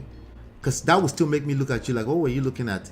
What happened? What, like, okay, oh, you were dating for 3 months and then you got married. Okay, maybe that's what you don't know this person. Okay, there you have it. Not to say that one off me. Nedu should stop at that one. So Abraham wasn't married. Isaac too. Nedu, I beg rest. No, he said who MC'd it. He said who MC'd it. Or they won't get something from you. They won't get something from you, and once they do that, they are gone. So don't always put marriage first. If marriage majority of the cases there are other reasons why they are gone. It's easier for a person to say, oh, you just wanted to collect bekus and be gone. I'm sure that's easier. That's easier to point like, yeah, the person just wanted to take advantage of you and just leave. Yeah, it's easier. It's easier. Just like Adi Kabasa said, it's like success. Treat it as an experience, not a goal. Yes. Let it be an experience. Relationship. He just mixed out a bunch of conversations together with himself, and they don't really belong. Look at this girl. BB is looking at him like, you're trying to water down the institution of marriage. That's what you're doing. Do I have a good relationship with this person? Are we living together? Yes, we're living together. We have kids together. Yes. And they can leave anyhow too because it was never officiated. It was never official. There's a reason why we call it official. Official. Just piece of paper, official. And they can leave anytime too. Right? Is he being a good father to the kids? Yes. Is he being a good partner to me? You're fantasizing. Human beings don't work like that. Human beings need structure and institutions. You're fantasizing. Okay. Marriage, husband and wife day. Relationship, partnership relationship, husband and partner, both of them. What does the marriage do? Oh, he's been a good husband. He's been a good partner to me. He's been a good father to the kids. This one, he's been a good partner to me. He's been a good father to the kids. What's in difference? There's an extra level of commitment. A good partner to me. He's been a good father to the kids. This one, he's been a good partner to me. All right. Stop the cap. These are the things the Indomie generations are telling themselves. These are the things, but I think we're gonna end it right here. Let's see. He's been a good father to the kids. What's in difference? There's an extra level of commitment. No, I don't think it's just tag though. I think that there is an extra level of commitment that comes with marriage. Like there is a finality. So well, there's supposed to be a finality. Depending on how you see depending it. on your perception. I agree. No, forget depending on. Depending does not enter this. This is how the society sees it. Okay. This is how the society at large. Stop the cap. This is how the society at large sees it. Okay. It doesn't depend, Coco. Right? They're supposed to be like okay, this is it. This is my partner. We're gonna rough it out, no matter how rough it gets. No back door. No back door. No back door. In the Catholic Church, it's a sacrament, matrimony. No back door. No back door. No back door. I'm gonna leave it at that. I think that was a good show. It's a good show. Shout out to Nedu and them. Honest bunch. No back door. Okay. That says I don't take unmarried people's marriage arguments serious. Listen, I couldn't take that girl. It's good content. You know, we extracted some good lessons out of it. I can only take them so seriously, right? But like I was saying, marriage, just like emotions, it's not your mate. Okay, human beings in particular are not your mate. We need structures, we need institutions. It's okay to have those exceptions. That's the whole point. We have the exceptions of people that will never be married. We have the exceptions of people that are not going to marry, they don't want to be married. We have the exception of people that will argue with themselves that they don't want marriage, but they actually want it, but they can't achieve it. We have everything in between. That's the whole point of having an institution. It's never perfect, but it creates a certain level of structure. As far as the benefits of marriage, it's pretty clear. I mean, there's no need to argue. It's romance. Romance is something we want, but we also know that it's ups and downs, right? So you need something bigger than that. Companionship, family and legacy, multiplying and nation building, a legal life hack, significance and recognition, validation, right? Personal growth. It's just what it is, right? It's not end or be all. If it doesn't happen, it's not the end of the world. You're not a failure if it doesn't happen, but you're also not helping matters when you deceive yourself. It's no point. It's no point in deceiving ourselves, you know. But good session. Marriage versus partnership. Marriage is a form of partnership. Partnership is not the same thing as marriage. If you want to do partnership, you go and find a business partner, you create profits together. It's not the same thing. They don't operate within the same context. Is love enough? In fact, let's finish with this. There's something that I almost missed. Let me bring a short clip back. Okay. Let me bring this short clip back. Right, technically, that's what it's supposed to be, right? And also, I think with marriage, I think we also need to acknowledge the fact that it is indeed an institution, right? It is, and it provides more structure for finances, properties, children also. So let's not pretend that marriage is just irrelevant. No, let's just pretend and tell ourselves what makes us feel better. And there's no reason why. I mean, it's beautiful. It's not very the beautiful. same. And it's not about beautiful, Boga. There are marriages that are trash. That's not what the conversation is about. It's about the institution of marriage. They can't pretend that that's not a real thing. Partnerships are beautiful too, but they are not the same. It's not the same thing. Why you drag yourself through the mud for no reason? But you should go for the one that serves you. Exactly. Which is what I'm saying. Marriage. No, the one that serves. If you have to choose between the two, you go for marriage. If you have to choose, then we can't water that down. If you have to go for one between the two, you go for marriage. The problem is that we don't get to choose like that. Even when a man asks your hand in marriage, you still have to say yes. Okay, so it's not exactly some absolute choosing or anything like that. But to officiate and make things official, that's something you should always do in life, period. It's not about marriage. It's not about romance. Anything you're doing in life, you start a business, make it official. Get an LLC. Do the proper paperwork. Don't water it down. Don't cut corners because after all, it's still the same. No, it's not the same. Once you make one unofficial and the other one is official, it is official. If we have to generalize, making things official is better. Why do we need to water that down? I don't understand. What do we get from that? You can't put them on the same level. It doesn't force anybody that doesn't want to be married to marry. Does it force anybody? But the one that serves you right is the one you should go for. I mean, we said that you were going to learn a lot, and we are very confident that you have, first, all those people who go on write about person, say ex-friend, no, put some respect on the name. Yeah. Serial entrepreneur, business mogul. Call her name. All right, so that was that. Yeah, I'm gonna leave it at that. Shout out to all of you. Hit that like button, share, subscribe on your way out. We are 21 days away from the book launch. I appreciate you all for being here. Thank you. I appreciate you. I'll be doing family time tomorrow. We do have people coming here tomorrow. On Sunday we do have the show. We have guests on Sunday and Monday, so be on the lookout for that. On the 10th, 11th, we have Pastor K and Auntie Shade on Sunday. We have my uncle, I Chief Oladimeji Abitogun, on Monday. It's gonna be a lot of fun. All right, thank you, D-Love. Hopefully you've been enlightened and educated.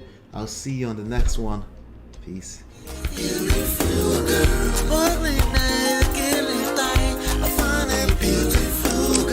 It's your love that I've been missing. I miss all your hugs, your touching and kissing. Make love on the floor, the couch in the kitchen.